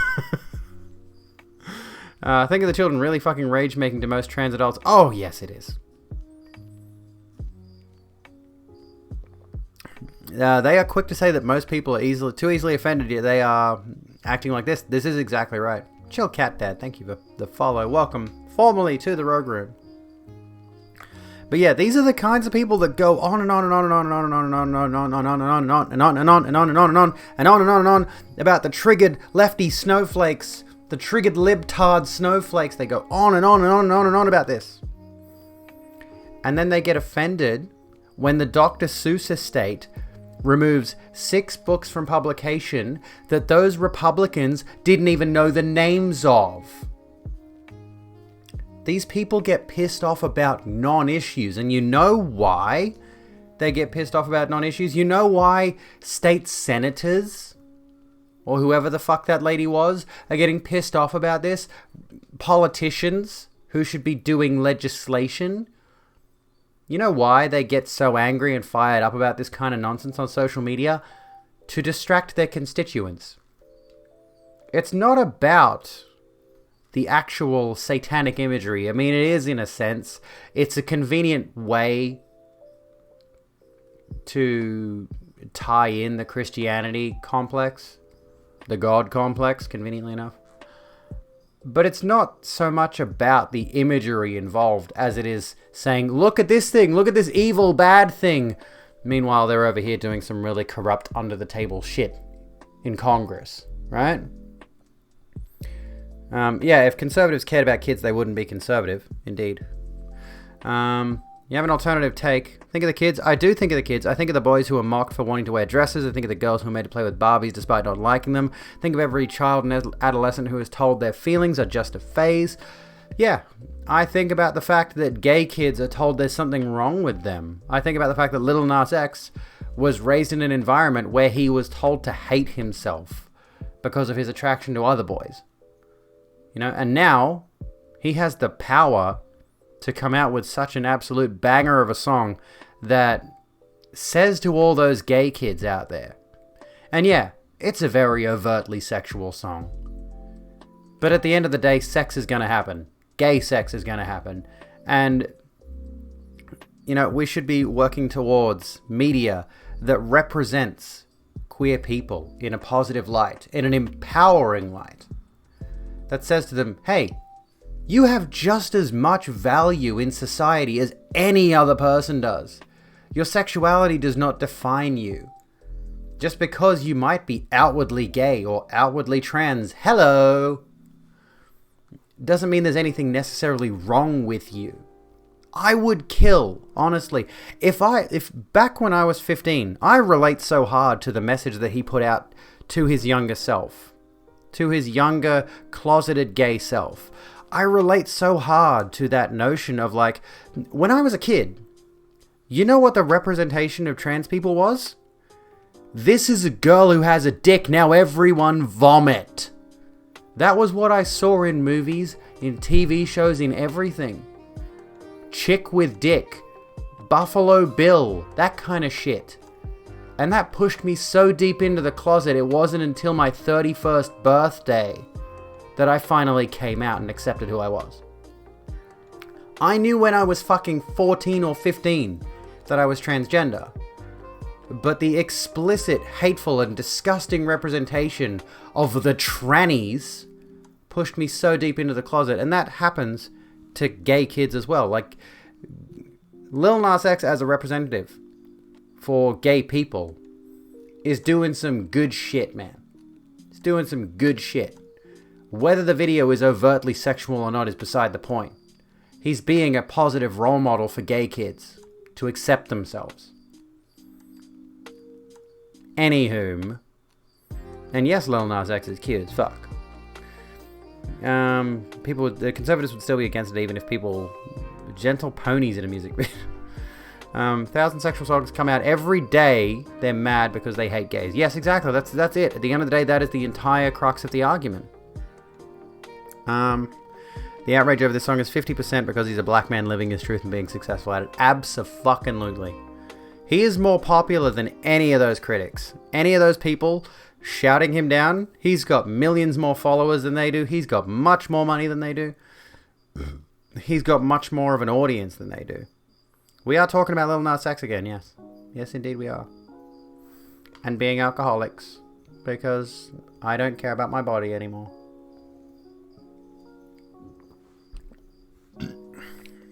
Why is automod being so shit? Also, nothing wrong with sex. People's relationships they have with sex is so weird. So what if it is overtly sexual? Yeah. Reminds me of a discussion I was having either yesterday or the day before. I think it was yesterday. With my sister about someone else in our life. There's another friend we have who has explicitly stated the reason she has never... Like, she's a virgin and she's like, I don't know, 5 years younger than me or something like that. She's around my sister's age. And apparently this girl is a virgin. So my sister, I'm 32 in July. My sister is about 27, right? So you've got this girl who is in our lives who is a virgin apparently, and is saving herself for marriage. So denying herself the opportunity to have sex under effective Christian doctrine, Christian celibacy. Baby boy, welcome to the Rogue Room. How you doing? Anyway, congrats on coming out as gay hens. That's fucking awesome. I love to hear it. Love to hear it. And that itself, like the whole idea of celibacy in modern Western society, is rooted in that notion that sex is some kind of sacred ritual that you should only engage in with that one person that comes into your life. And I'm going to say this outright. I'm one of those people that doesn't believe in the one. I just don't see it. I'm not happy with that concept. Maybe it's because, yeah, I was a bit of a slut. What? I don't believe in that idea that there's only supposed to be one person for us. And yeah, celibacy is the notion that a woman is property. It is. It's the notion that you should save yourself. You should save your purity for that one, yeah, typically speaking, that one man that'll come into your life and save you, or be the one to deliver unto you trad wifehood, basically. That one, KJ, welcome to the Rogue Room. You find the most compatible person you can and never let go. I mean, that's a good idea. I like the idea of having a companion, of having a life partner. Don't get me wrong, I don't dislike the idea. I just think humans aren't really made to just hold off on their sexual exploration until they find one specific person, which may never happen as well. You might find that one specific person and think this is the one, and then give away that virginity and find out they're an abusive cunt. And then what? Especially if you get married under like Catholic circumstances, for example. If you get married under a religious institution where divorce is heavily frowned upon. The entire idea of preserving your sexuality, saving it for marriage, saving it for that one special person, is deeply rooted in some heavily misogynistic religious bullshit, basically, to sum it up. The amount of shit humans think is natural is just hundreds of thousands of years of social conditioning. It absolutely is. Hello, Fester, how's it going? Absolutely is. This is why I think the idea of the biological gender is stupid as well. And yeah, you're right. Christian ideas about celibacy and virginity exist to give men power. They do. Moss Dog, welcome to the Rogue Room. I'm going to change this. It says Rogue BX. I'm going to change this to say The Rogue Room. Got a logo. You've seen it if you're in my Discord. If you're not in my Discord, type !Discord in the chat. If you fancy, you can join the Discord and you can hang out and you can chat with us. Pitch Shift Lifter, welcome to the Rogue Room. How's it going, mate? Where was I going? This one. Welcome to the Rogue Room. Formally. Oh yeah, you might have seen this logo. Here it is. Oh, that's not the right image. This is my old starting soon screen.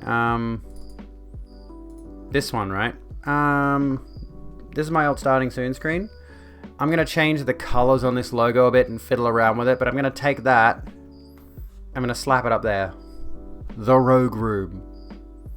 I might change the design a bit.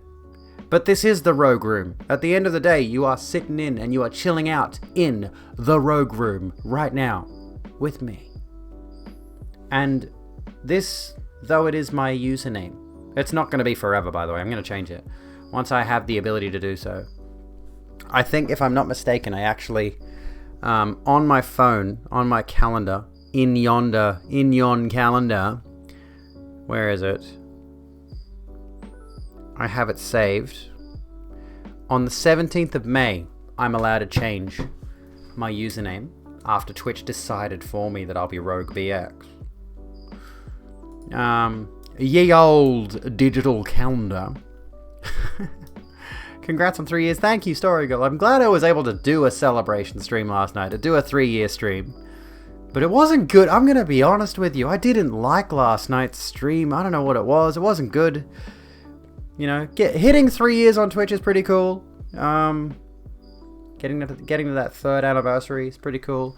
To see how my career on Twitch has shifted over 3 years. To see how things have changed, especially recently. 17th of May is Norway's National Day. There we go. On Norway's National Day, I will formally change my username to I am Norway, even though I'm Australian. Just to be rude. Oh, goodness. You know, there's an idea for a gimmick. There's an idea for a stream gimmick. Every 60 days you change your username. It'd be such hell to build a following if every 60 days you drastically change your username to something ridiculously different. You'd have to have some really banger content to keep people hooked. Honestly. To keep people along with the gimmick. I've got to learn to stop muting my microphone when I sniffle. I sniffle a lot, I'm sorry. And I keep fidgeting with my fidget cube, if you can hear that. That's what my fidget cube is doing. And, yeah. So, like, this is what I've had 4 name changes throughout my career. Throughout my streaming career. 2 of them were of my own volition. And 1 of them was at Twitch's behest. So I had 1 name, 2 name changes, then a 3rd name change. People do that on Tumblr and you have no idea who they are anymore. Sounds like a nightmare. People do it on Twitter as well. To a lesser extent, I suppose. Twitter is impossible to use because all the funny queer people constantly change their names to some random shit, yeah. Sometimes I have to remember people by their avatars, which they don't change as much. But you begin to remember people's ats, which don't change very often. I think it's harder to change your at on Twitter, but like Casey Explosion used to just be Casey Explosion. At the moment, she's the Lady Weird Sloth Cow. She's been through a few usernames recently. And there's a few others that do the same thing, yeah. Like Ava, I think it's Ava actually. Ava. Who knows Ava? Bisexual lighting girlfriend. Can I show her? Oh, I can show her profile. Ava's an inspiration. This photo set. I can't scroll down any further just in case it shows the other photos. There are nipples present. But by God, inspirational. I follow a bunch of really just great trans women. On Discord, you don't see a way to react. You gotta... How do you react on Discord? I forgot how you do it. You should just be able to tap on reactions if you need to do that. You're on a Discord server where everyone's names are replaced with 4-digit IDs. That's something. I did have a rule in my Discord where you couldn't change your username because people were changing them all the time and I would forget who people were. So I've just made it a rule, you know, you set a name that resonates with like who you are on Twitch or Twitter or wherever I know you from, so that I know who you are if you're in my Discord. It's just a rule to not Change your name every 5 minutes. You're gonna get going, Fox? Have a good one. Have a good one. Thank you so kindly for hanging out tonight. You want fidget toys to train yourself into not fidgeting with your genitals when lockdown ends? Oh, goodness. I'll have to go and fiddle around with my Discord server after stream. Make sure everything's working correctly. There's a few things I need to change in there that I have not done. Oh, yeah. Right-click and add on the post and add reaction if there's no reactions. Excuse me. What was I going to say? Oh, yeah. Who, ye old scratch and sniff. Who heard about the bloody ship in the what's it called? The canal. In the Suez Canal. Is that how you say it? Suez Canal. The Evergreen. The cargo vessel. The cargo barge. Did I ever give you the mod roll in Discord? I don't know if I did or not. Can I, like, at you? Can I just, like, at you? In the... I'm just gonna at you. Ever given, not evergreen. Ever given, sorry. I'm a dumbass. No, I didn't. Stream mod, there you go. You've got stream mod. I think that gives you access to Discord mod rolls. Or is it the mini boss roll that you need? Maybe you need the mini boss roll. I forget. I'll have to go through it later and check my permissions. Evergreen is the company name. Ever given. Yeah, there was an Evergreen truck that blocked the highway in China. Dildo got stuck in the canal. They've jiggled Ever Given a bit loose. Apparently, yeah, it's refloated in the canal now. So it's no longer properly stuck, but they need to do a bit more before it's finally free. And the economy, finally we're slowly getting back to normal. The Ever Given, lol, no, fuck you economy. I love the fact that it was like they were losing $500 million an hour from the economy over this shit. That's just absolutely chef's kiss. Abso-fucking-lutely chef's kiss. Love to see it. The art people made on the cargo ship is fucking cursed. Were they selling the artworks as NFTs though? That's the important part. Crash the global capitalism, use a boat. Somebody made the meme about... Where was it? Oh god, where was it? Hang on, let me see if I posted it somewhere. Let me see if I posted the meme somewhere. I might have. Yeah, this. Oh no, Phage posted this, sorry. Marx failed to consider this. SMH. I take it back. Marx didn't fail to consider this. My bad. And in a companion to Marx's Capital, for example, the Suez Canal gets blocked. Marx did not fail to consider the Suez Canal getting blocked by a barge, I suppose. What is so important about this canal? Fucking Marx, dude. Marx predicting the future. Yeah, it's a companion, so it's not actually Marx. It's Marxism, but it's not actually Marx. Trying to conduct global maritime trade, but I'm dummy thick and the clap of my hull plates keeps blocking the Suez Canal. Why do I gotta learn about global news like this?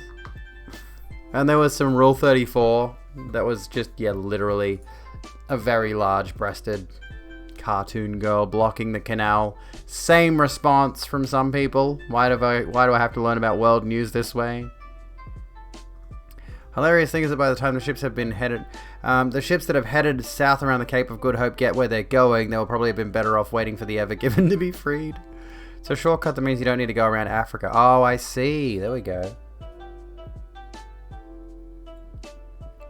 Exactly. Goth. How can people constantly be shown how fragile the global economy is and still think capitalism is fine? Absolutely. Capitalism is a failed state. I've been saying this. Capitalism is not good. It is a failed state. The state of the world as we know it now is not in a good way. Blair.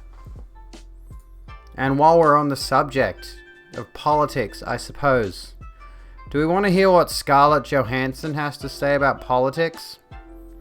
Do we want to hear what Scarlett Johansson, you know, that woman who can apparently play an Asian character for some reason? despite being white. We want to hear what she has to say about politics. Do you want to hear what she has to say about politics? She's got this banger take. Scarlett Johansson with the absolute galaxy brain take. You've never heard this one before, folks. I guarantee you. This is a new one. It says actors should stick to acting and stop making political statements.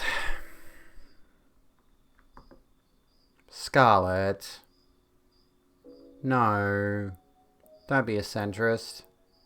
Please don't be a centrist.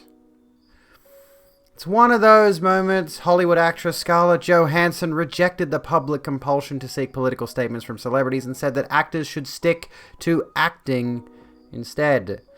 Johansson made the comments during an interview with The Gentlewoman, a British magazine. "I don't think actors have obligations to have a public role in society," said the star of the popular Avengers superhero movie franchise. I love the phrasing of this sentence.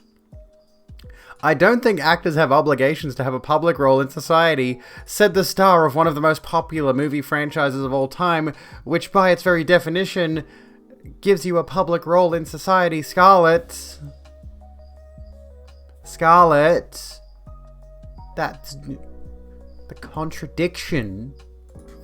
Some people want to, but the idea that you're obligated to because you're in the public eye is unfair. You didn't choose to be a politician, you're an actor, she explained. That's not a bad point. This is not explicitly a bad point. The idea that people should be thrust into political affiliation by simple virtue of being a famous actor. You know, the expectation that people should be speaking out on public issues just because they're famous. But the first part, where it's like, the phrasing of it, actors should stick to acting, never a good take. Never a good take. I do think personally, as a, I do think personally, especially like with regards to streamers who are live all the time and they're always saying shit, you should to some extent make certain stances known. No comment says the same thing without sounding stupid, yeah. Actors should stick to accepting incredibly inappropriate roles. I'm still pissed off by the movie Her. The audacity that Scarlett Johansson has going for the role of an operating system. Disgusting. I cannot believe that she would appropriate OS culture like that. I cannot believe that she would go after the role of an operating system.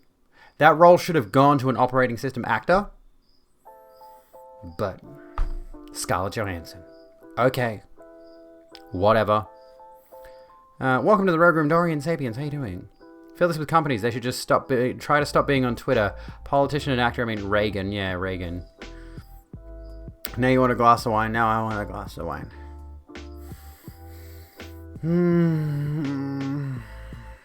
Hi, I'm your alcoholic wine mom. How you doing?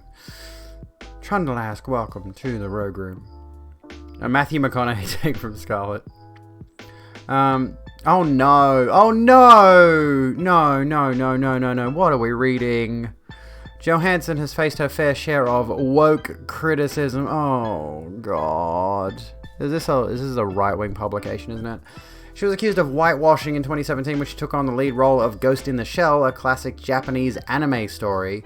Later in 2018, she crossed the transgender lobby when she took the role of a transgender man in the movie Rub and Tug. I don't recall that, but I guess that happened. That's the thing that happened. But this one specifically is actually rather interesting. Because I mean, they call her in, I don't know if they ever call her by name in Ghost in the Shell, but what's particularly stand out, oh my god, this is bad. I just look up Ghost in the Shell.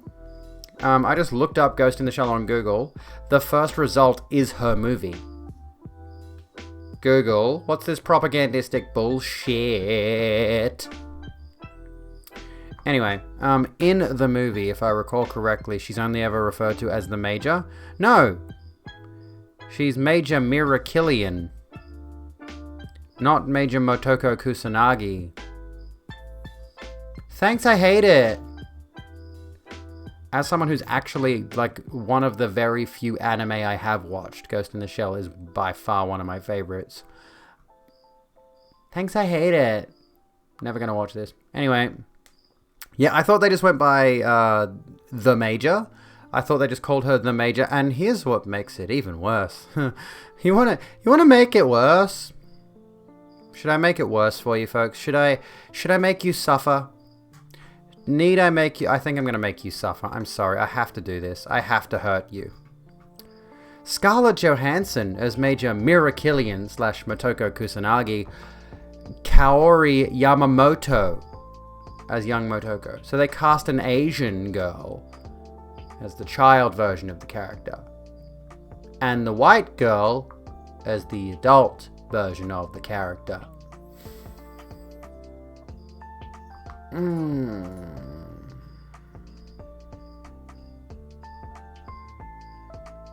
Good night. I'm done. I'm done. Puberty hit hard. Have you ever had a puberty so hard it changes your race?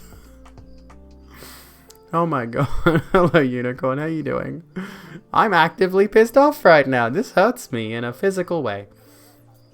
I feel like I was watching Avatar: The Last Airbender, which is based on Asian culture, not Egyptian, because I misspoke last night somehow. Yeah, it's basically a 2017 movie.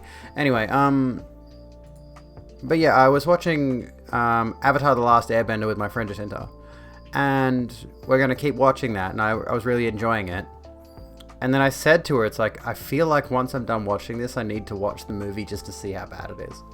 Because I know it's bad. I know there's no good things about that movie. I feel like I need to watch. Even though she explicitly told me, don't watch it. Just don't watch it, don't waste your time. I feel like I have to. I have to finish watching The Last Airbender, Avatar: The Last Airbender, then I have to watch the movie directed by M. Night Shyamalan. I have to watch it. I have to see it. Anyway. Yeah, like this is yeah, we're clearly looking at some right-wing publication here. Johansson has faced her fair share of woke criticism. She was accused of whitewashing, literally was whitewashing in 2017. Later in 2018, she crossed the transgender lobby. The dreaded transgender lobby. Do we have a lobby? Can I join the trans lobby? How do I join the trans lobby? What do they do? Anyway, she initially defended her decision, but eventually withdrew from that film. Good. She went on in the Gentlewoman interview to exhort other actors to stick to acting. Your job is to reflect our experience to ourselves. Your job is to be a mirror for an audience, to be able to have an empathic experience through art. That is what your job is, Johansson continued. Whatever my political views... Like, that's just... Anyway. Whatever my political views are, all that stuff, I feel most successful when people can sit in a theatre or at home and disappear into a story or a performance and see pieces of themselves, or are able to connect with themselves through this experience of watching this performance or story or interaction between actors or whatever it is. And they're affected by it and they're thinking and they feel something, you know. This has nothing to do with the politics. The other stuff is not my job. Johansson is starring in Black Widow, which is unequivocally a political movie. It's literally a spy thriller. The transgender lobby gets the transgender agenda. But yeah, shit take from what seems like a shit publication. I mean, it's not. She's not the reason behind the publication's existence, but their phrasing, their use of certain terminology in there is very, very right-leaning. Woke criticism, whitewashing, literally is whitewashing. Motoko Kusanagi is an Asian character, but anyway. Anywho, how can I join the cabal of trans women that the TERFs are always harping on about? What about the transgender agenda? The transgender agenda? Well, that one's a bit more tricky. So have to see it being taking one for the team so you can give it... Yes, I will give it an appropriate review. We do have a lobby, apparently. We have an ace foyer. Oh, fuck. Dude. But realistically speaking, like, I still have the stance. I still do have the stance of, well, yeah, everything is political. First and foremost, every single literal fucking thing is political. Everything's political, folks. Everything you do in your day-to-day life is political. Okay? Everything that we... existence is political. Being apolitical is a political stance. It is. Blaze Media is news and entertainment for people who love America. That's always a good start. As one of the nation's largest independent media companies, Blaze Media reaches over 165 million people each month. I had literally never heard of them until that article popped up on Reddit. What is our transgender agenda about anyway? Did someone get the minutes at the last meeting? No, I forgot. I was asleep. I was asleep at the last transgender agenda meeting. I was tired, alright? I did uni the night before, and then honestly, I just got super fucking drunk. And then by the time I had to get into the meeting, it was like I was 10 minutes late. I got in there. I was like, hey folks, and then I just literally passed out on the desk. By the time they were done with the meeting, everyone had left by the time I woke up. And there was a note stuck to my back. I don't know why they stuck it on my back. I was like twisting and contorting myself for like a solid few minutes. And then I finally got the note off and they said, you're out of the transgender lobby, so gotta find a new one. I gotta find a new transgender lobby so I can keep pushing the trans agenda on defenseless 6-year-olds in public schools. Because they're totally teaching kids in kindergarten all about the finer details of gender theory. Yeah, I'm specifically working on that angle. Gonna convert all the kids to transes. Sorry, you can't stop us. We, the transes, have that much power. We just do. We're just gonna overrun the world, and eventually the conservatives, we're gonna put them in concentration camps. They won't be able to fight back against the gays and the transes. There's simply too many of us. We're rising in number. We're converting people. We're gonna win. The war is coming. Yada yada yada yada yada. It's the rapid onset mind control. We just like, you know how in the Suicide Squad trailer, they inject the little explosive device in the base on one of the characters' necks. We do that with like a mind control device. You get the kids and you inject a mind control device in the base of their skull, and it just interfaces with their biology, and all of a sudden they're transed. Done.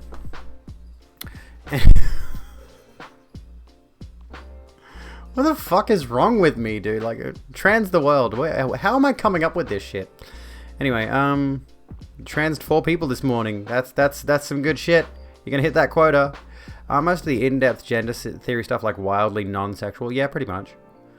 So like, I mean, yeah, that technically is appropriate for primary school kids. Transgenders, transgenders, transagendas. I know. The transgender agenda. No one's worried about the bi agenda, which is good. They can't stop us anyway. I mean, quite frankly, this would scare a lot of conservative Catholics.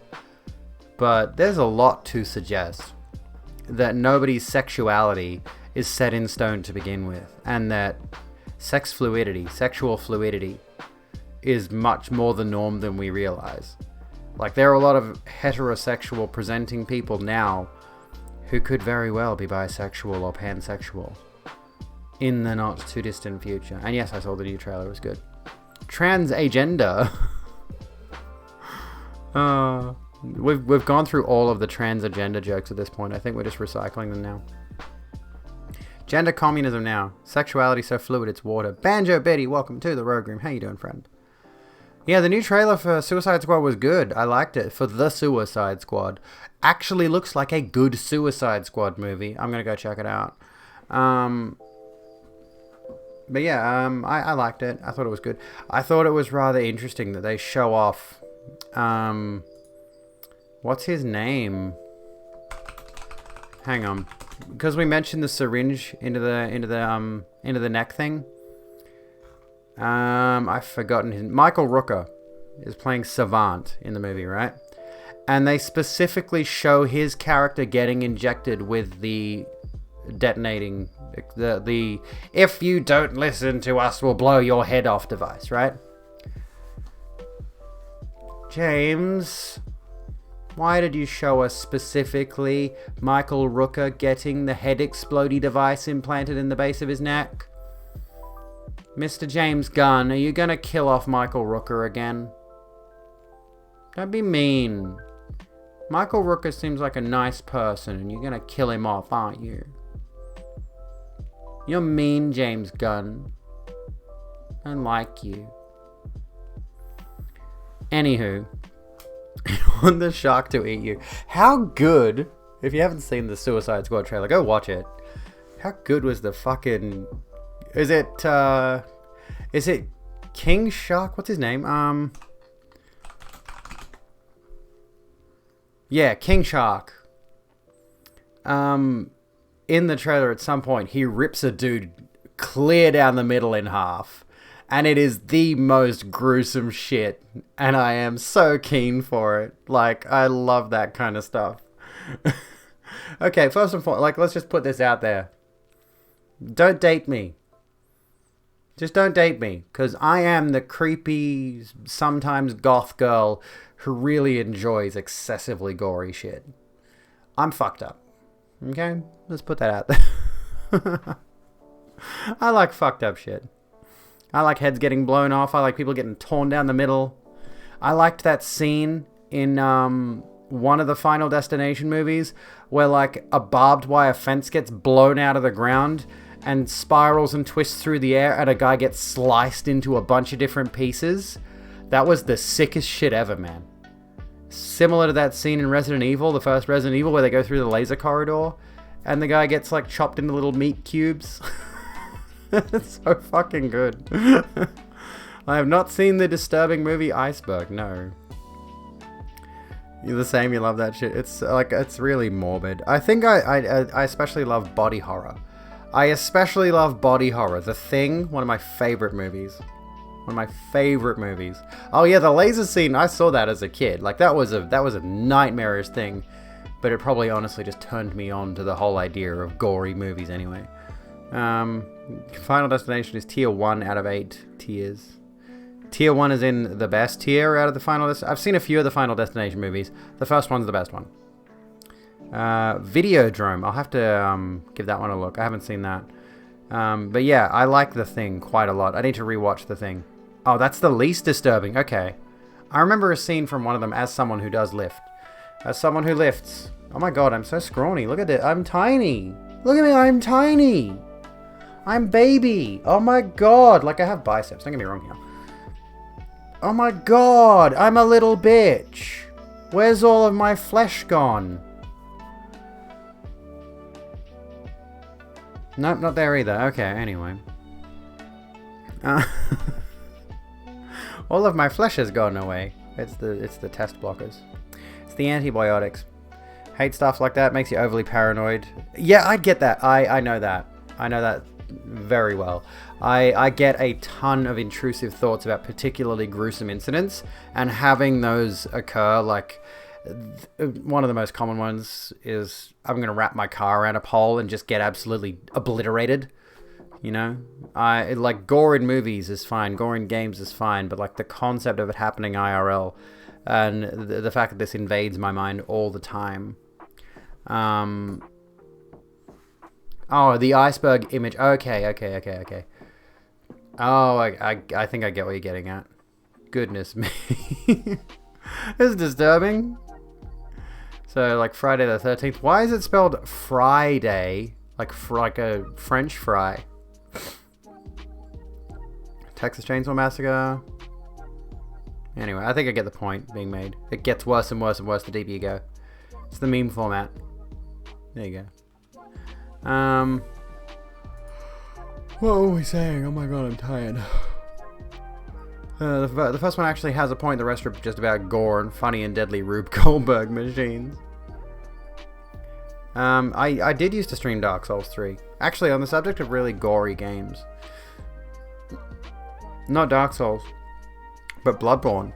Bloodborne is a particularly gory game, and I'd love to revisit Bloodborne at some point soon.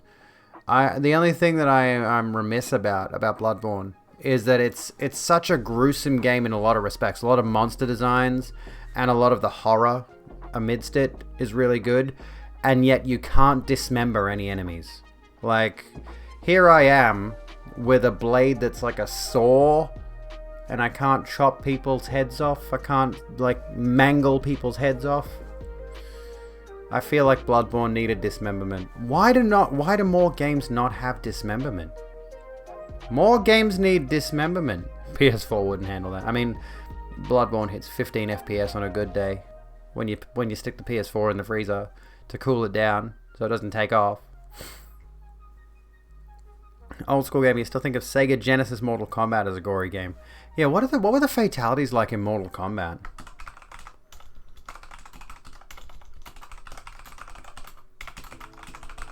Let's have a look. Hang on. What were the original fatalities like in Mortal Kombat? Like, let's have a look here. Here's a video. Right, let's have a look at some of the classic Mortal Kombat fatalities, right? Mortal Kombat 1 fatalities. Let's have a look at what everybody was so angry at way back when Mortal Kombat was just hitting the gaming scene, right? Let's have a look at what exactly people were freaking out about, because I've seen a bit of it, but I haven't seen all of it. What's with the music? Can we do without the music? Sam Mondo 21? Johnny Cage, okay. What do we got?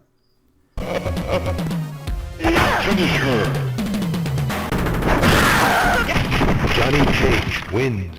That's positively vanilla in this day and age. Victory fatality. God, this is retro.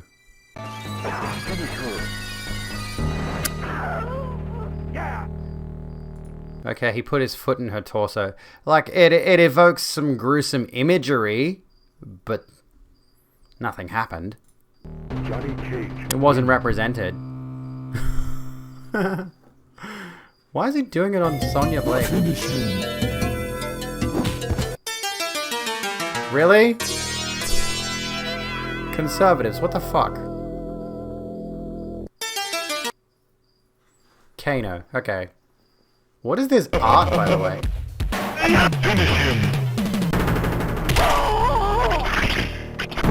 I mean, that was pretty bad. That one's pretty bad. You ripped the person's heart out. Still very...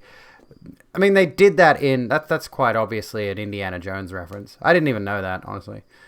Flawless victory fatality. That's pretty grim.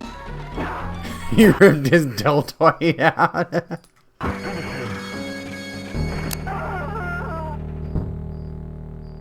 Another one where he's just like, I put my hand inside you. I put a body part of my... Anal women? The fuck are live captions going on about down here? Anal women? What the fuck? What the fuck? I'm sure that was supposed to say Kano wins, but Google Chrome picked it up as anal women. Oh man, I hate when I'm laughing at shit, because like I get such voice dysphoria around laughing, because I'm not someone who could just like go, hee, I'm gonna just giggle at this. Ooh, ooh. I laugh, I cackle, I throw my head back, and I'm just like, fucks with my voice dysphoria, dude. So bad. Anyway, let's continue with anal women.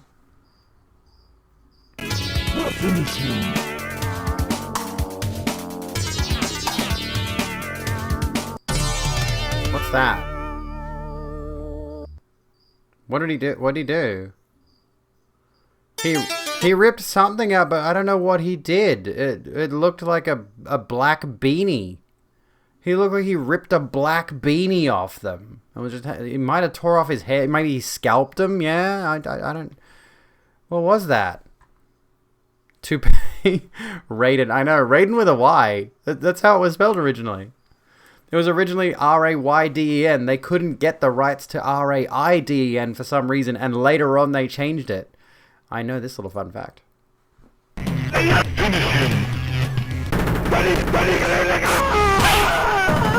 Raiden wins. Yeah, not bad, not Flawless bad. victory fatality. Not bad. Pretty grim.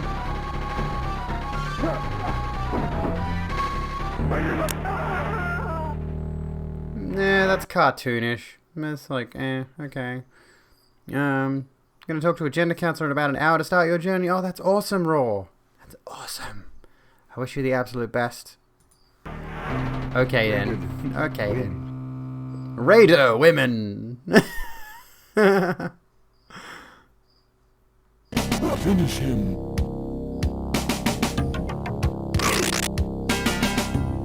All of his fatalities are exactly the same, and they're all pretty vanilla. What else have we got? Come on, hit me with something. Liu Kang. Raider women, me like it. Finish him. Liu Kang wins. Flawless victory. That's a stage fatality. That doesn't count. That's a stage fatality. Yeah, it brings a whole new meaning to having your mind blown. Yeah, they are very less gruesome than we think of. I mean, maybe this was just particularly for the time really gruesome. I don't know. I wasn't really playing games when Mortal Kombat came out. Fatality. That's a stage fatality. That doesn't count.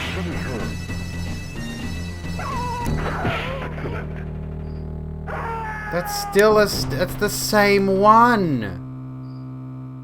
That's the same one. Are we gonna watch the current gen over the top shit? Maybe not. Hey Waffles, how you going? We're looking at how gruesome Mortal Kombat fatalities were back in the day. What caused so many people to get so furious about these?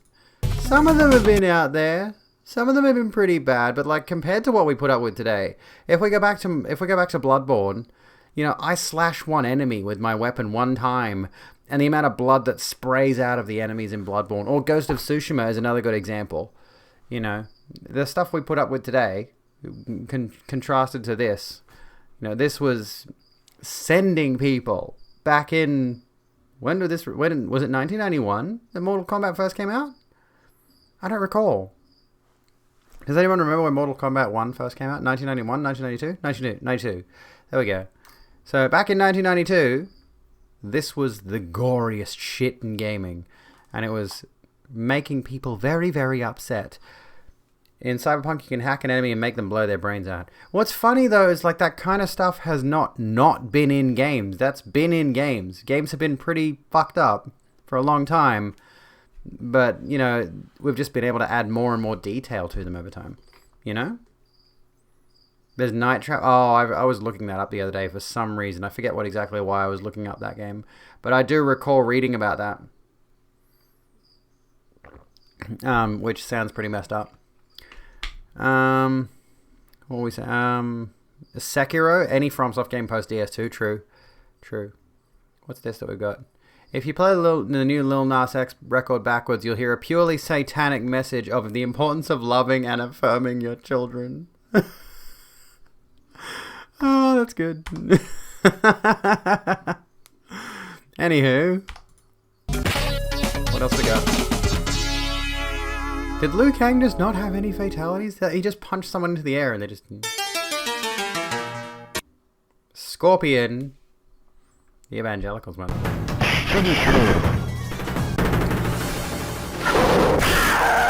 Again, that's just purely cartoony. Scorpion. I've seen worse shit in, like, Rusty Rivets. Well, not really. Flawless victory. Fatality. Yeah, the Rightoid Christian's responses to the music video is hilarious. Yeah, that's been pretty funny. Classic Scorpion. Yeah, everyone likes Scorpion. That's the same move. Scorpion, that's the same move. Puerto Rican women. What have we had so far? We've had anal women. We've had raider women. Now we have Puerto Rican women. Or Scorpion, apparently. Oh, whoops, it was playing.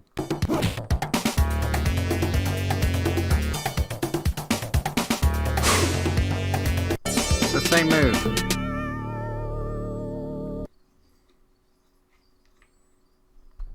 That's just the same move. What about Sub-Zero? Well, we know what Sub-Zero's is. Sub-Zero just rips out the spine. Yeah, Scorpion, boring. That's probably the most gruesome. I'd say that's probably the most gruesome of the lot. What do you reckon? I mean, so far, what we've seen so far, that's the most gruesome. He probably does the frozen. Flawless victory. Fatality. Subdoodle wins flawless victory. Subdoodle. Subdoodle. There we go. Yeah. Sub-Zero wins.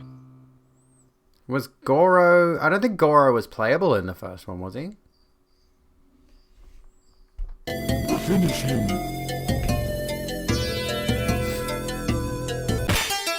That's literally Liu Kang's fatality. Unless that's... I don't think that's even a fatality. No, that's just an uppercut. That's just an uppercut. So Liu Kang didn't get a fatality in this video, at least. It seems like. Don't want a sub to doodle. Finish him. Sonya wins. Flawless victory. That's kind of misogynistic when you look back at it. The female character gets the blow a kiss and that'll kill you move, right? Fatality. Cho Chang's fatality. It's the same move. It's the same fatality. Stop showing us the same fatality. Antonio, when? Antonio, when? Finish him.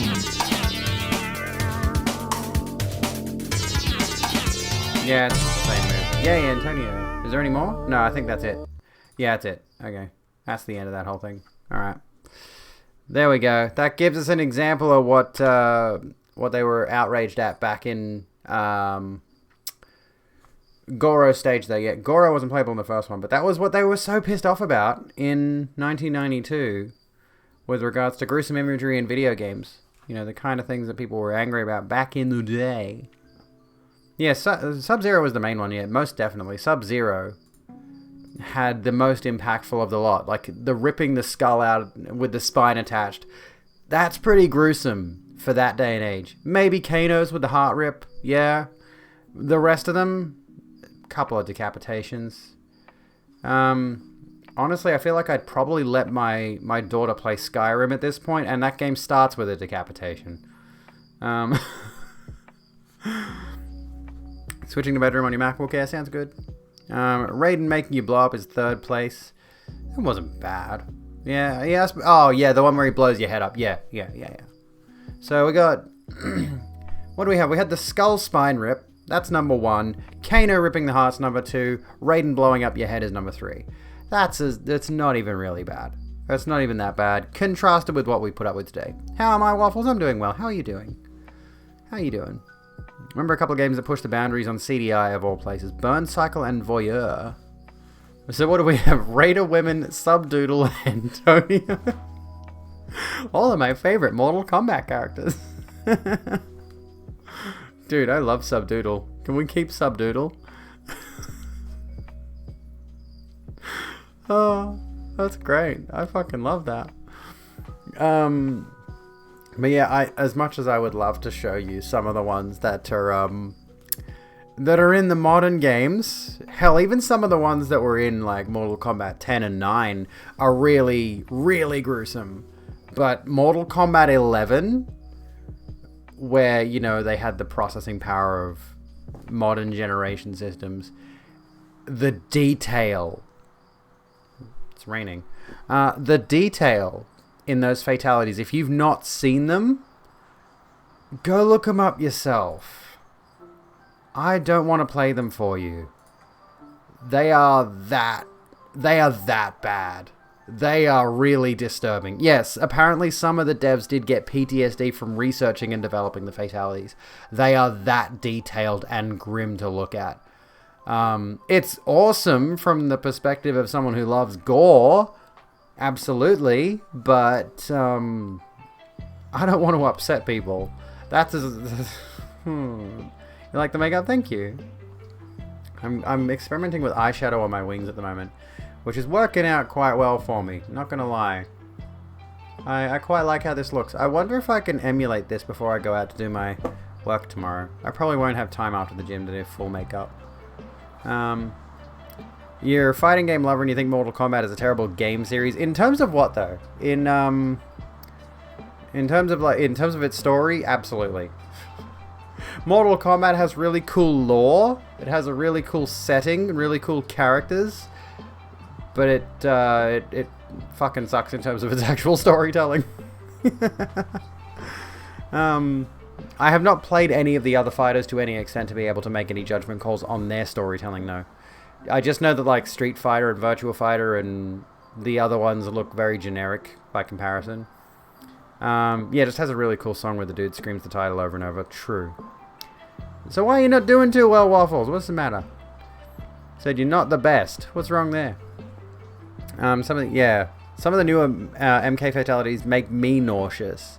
Like the new time-bending character, I forgot his name, Garrus, has a move where he tears you across your...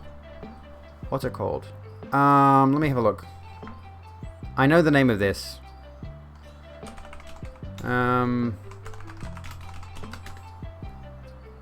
Well, yeah, across your face. Is it the transverse plane?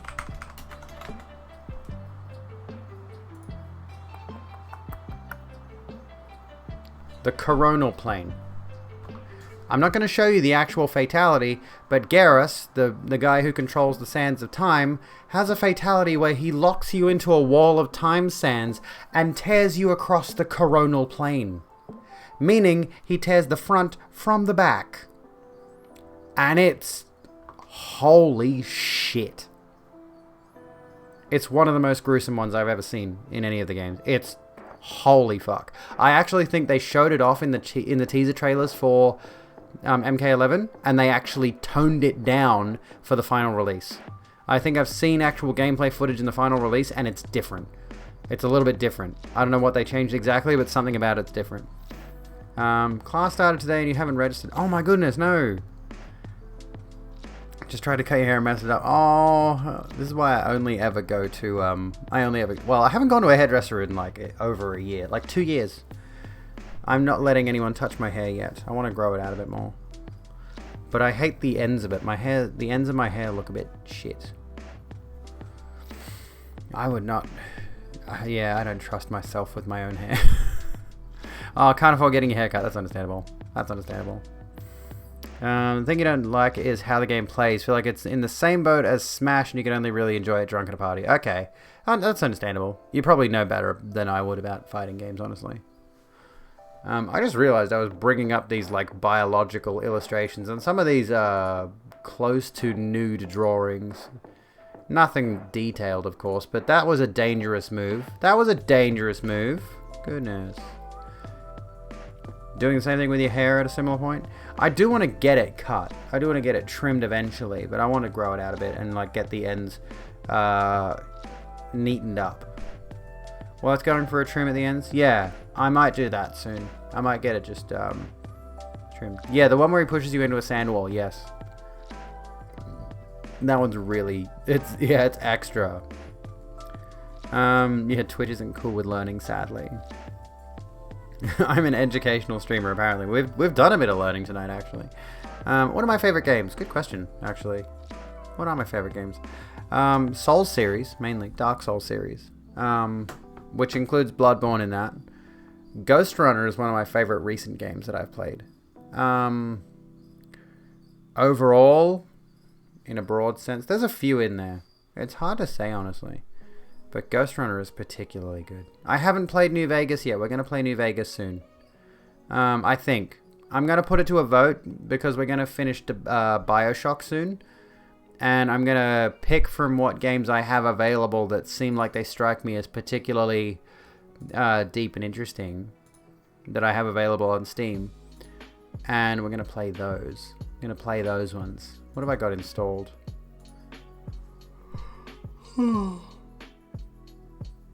Goodness me, is it midnight already? Holy shit.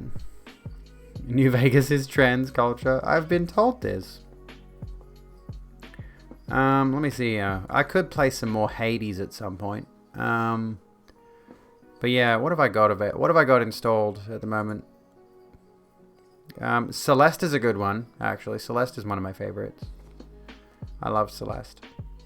Because of the cute trans noises. I'm going to remove... Why is Tony Hawk's Pro Skater isn't installed on my system anymore? So that can go.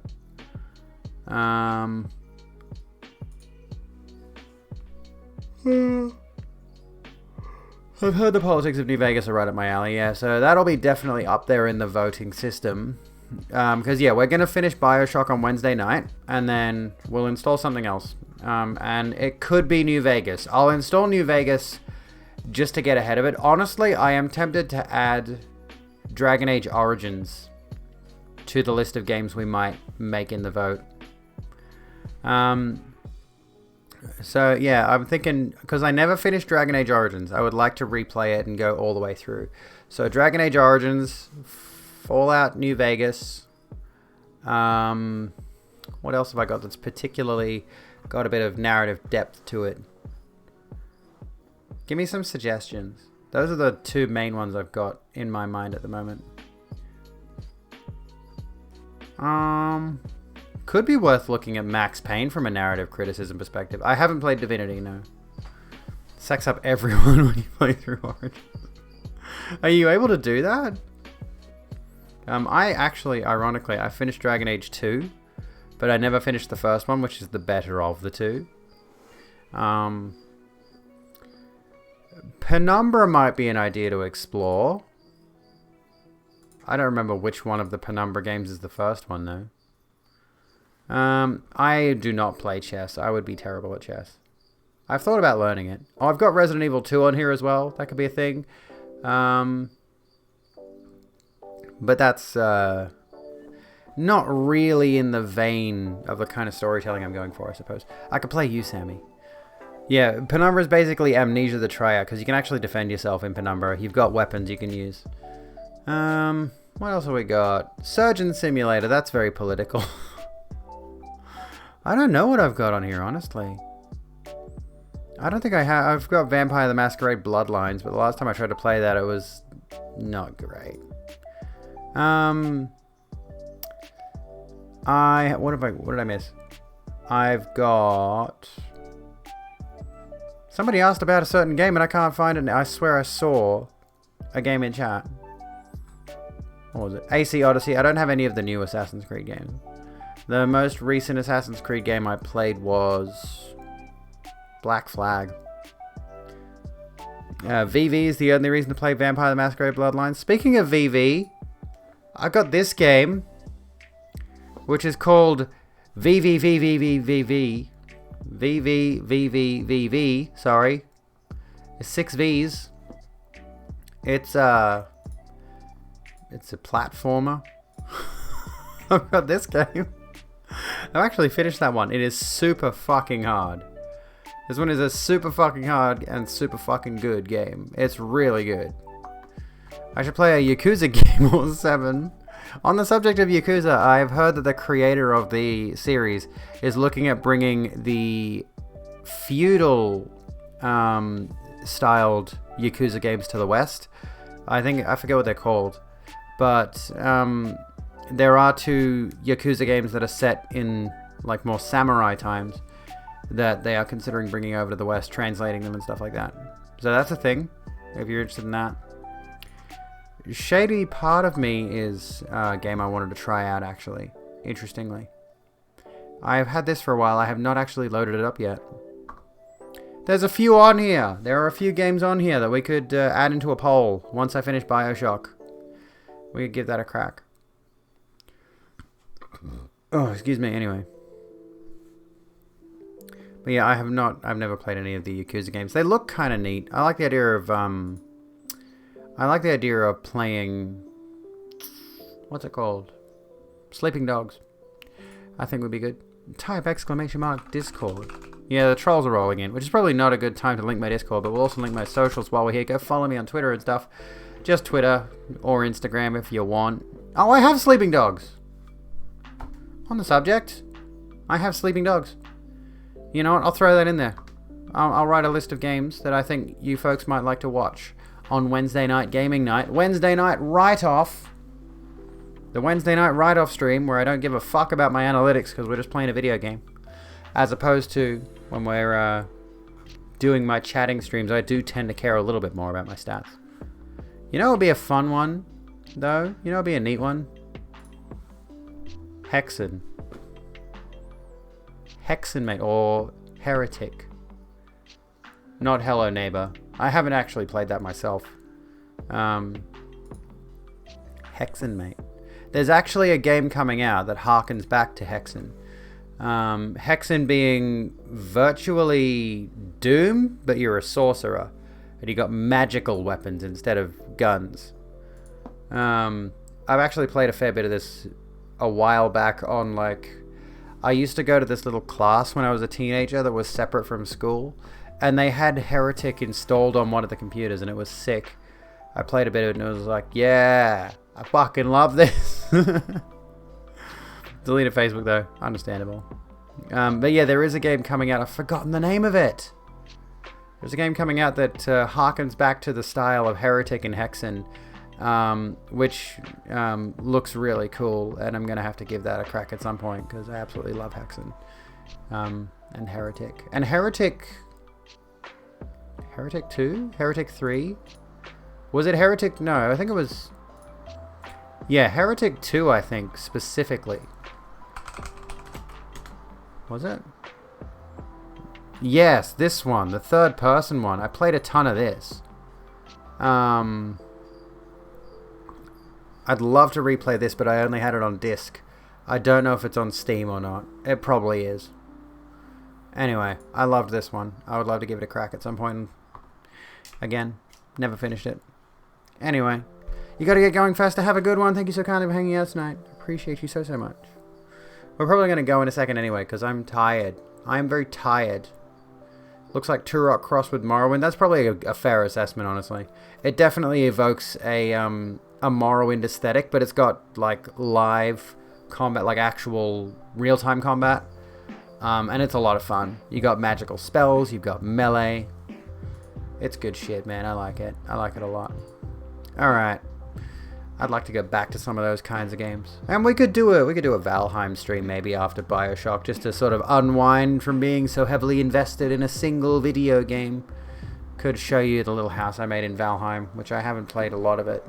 I haven't even beaten the first boss, so I don't even have a pickaxe. But anyways, anywho's, any whats.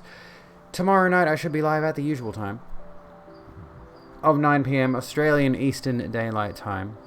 But as for right now, I need to get off because I'm fucking tired. I'm honestly genuinely fucking tired right now. Just shut up, PlayStation.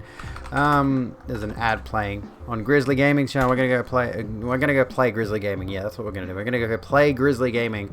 Gonna go raid Grizzly Gaming and say hello, say hi, say how are you. And then what is this? This looks like, yeah, this is an Avengers ad. Yeah. Anyway, I appreciate you all hanging out tonight. Thank you so much for being here. And yeah, I didn't actually plan tonight's stream. I haven't planned tomorrow night's stream. So expect something. I will have something for you. Actually, I was supposed to do a bit of an ACAB thing tonight, but we didn't get into that. So maybe we can do ACAB tomorrow night. Should we do Why the Cops Are Not Here to Protect You? Should we do that? We've done ACAB streams in the past, but it's always fun to talk about that topic. Talk about the concept of why the police exist to protect capitalism and not the people living under it and laboring under it. But at any rate, if you've not already, follow all the socials, in particular my YouTube channel, youtube.com/c/Abigail Beck, where I'm going to be uploading my next big video essay in the next few days. Fingers crossed. It's basically done. It's like 42 minutes. Set aside your lunch breaks, folks. I will see you when I'm looking at you.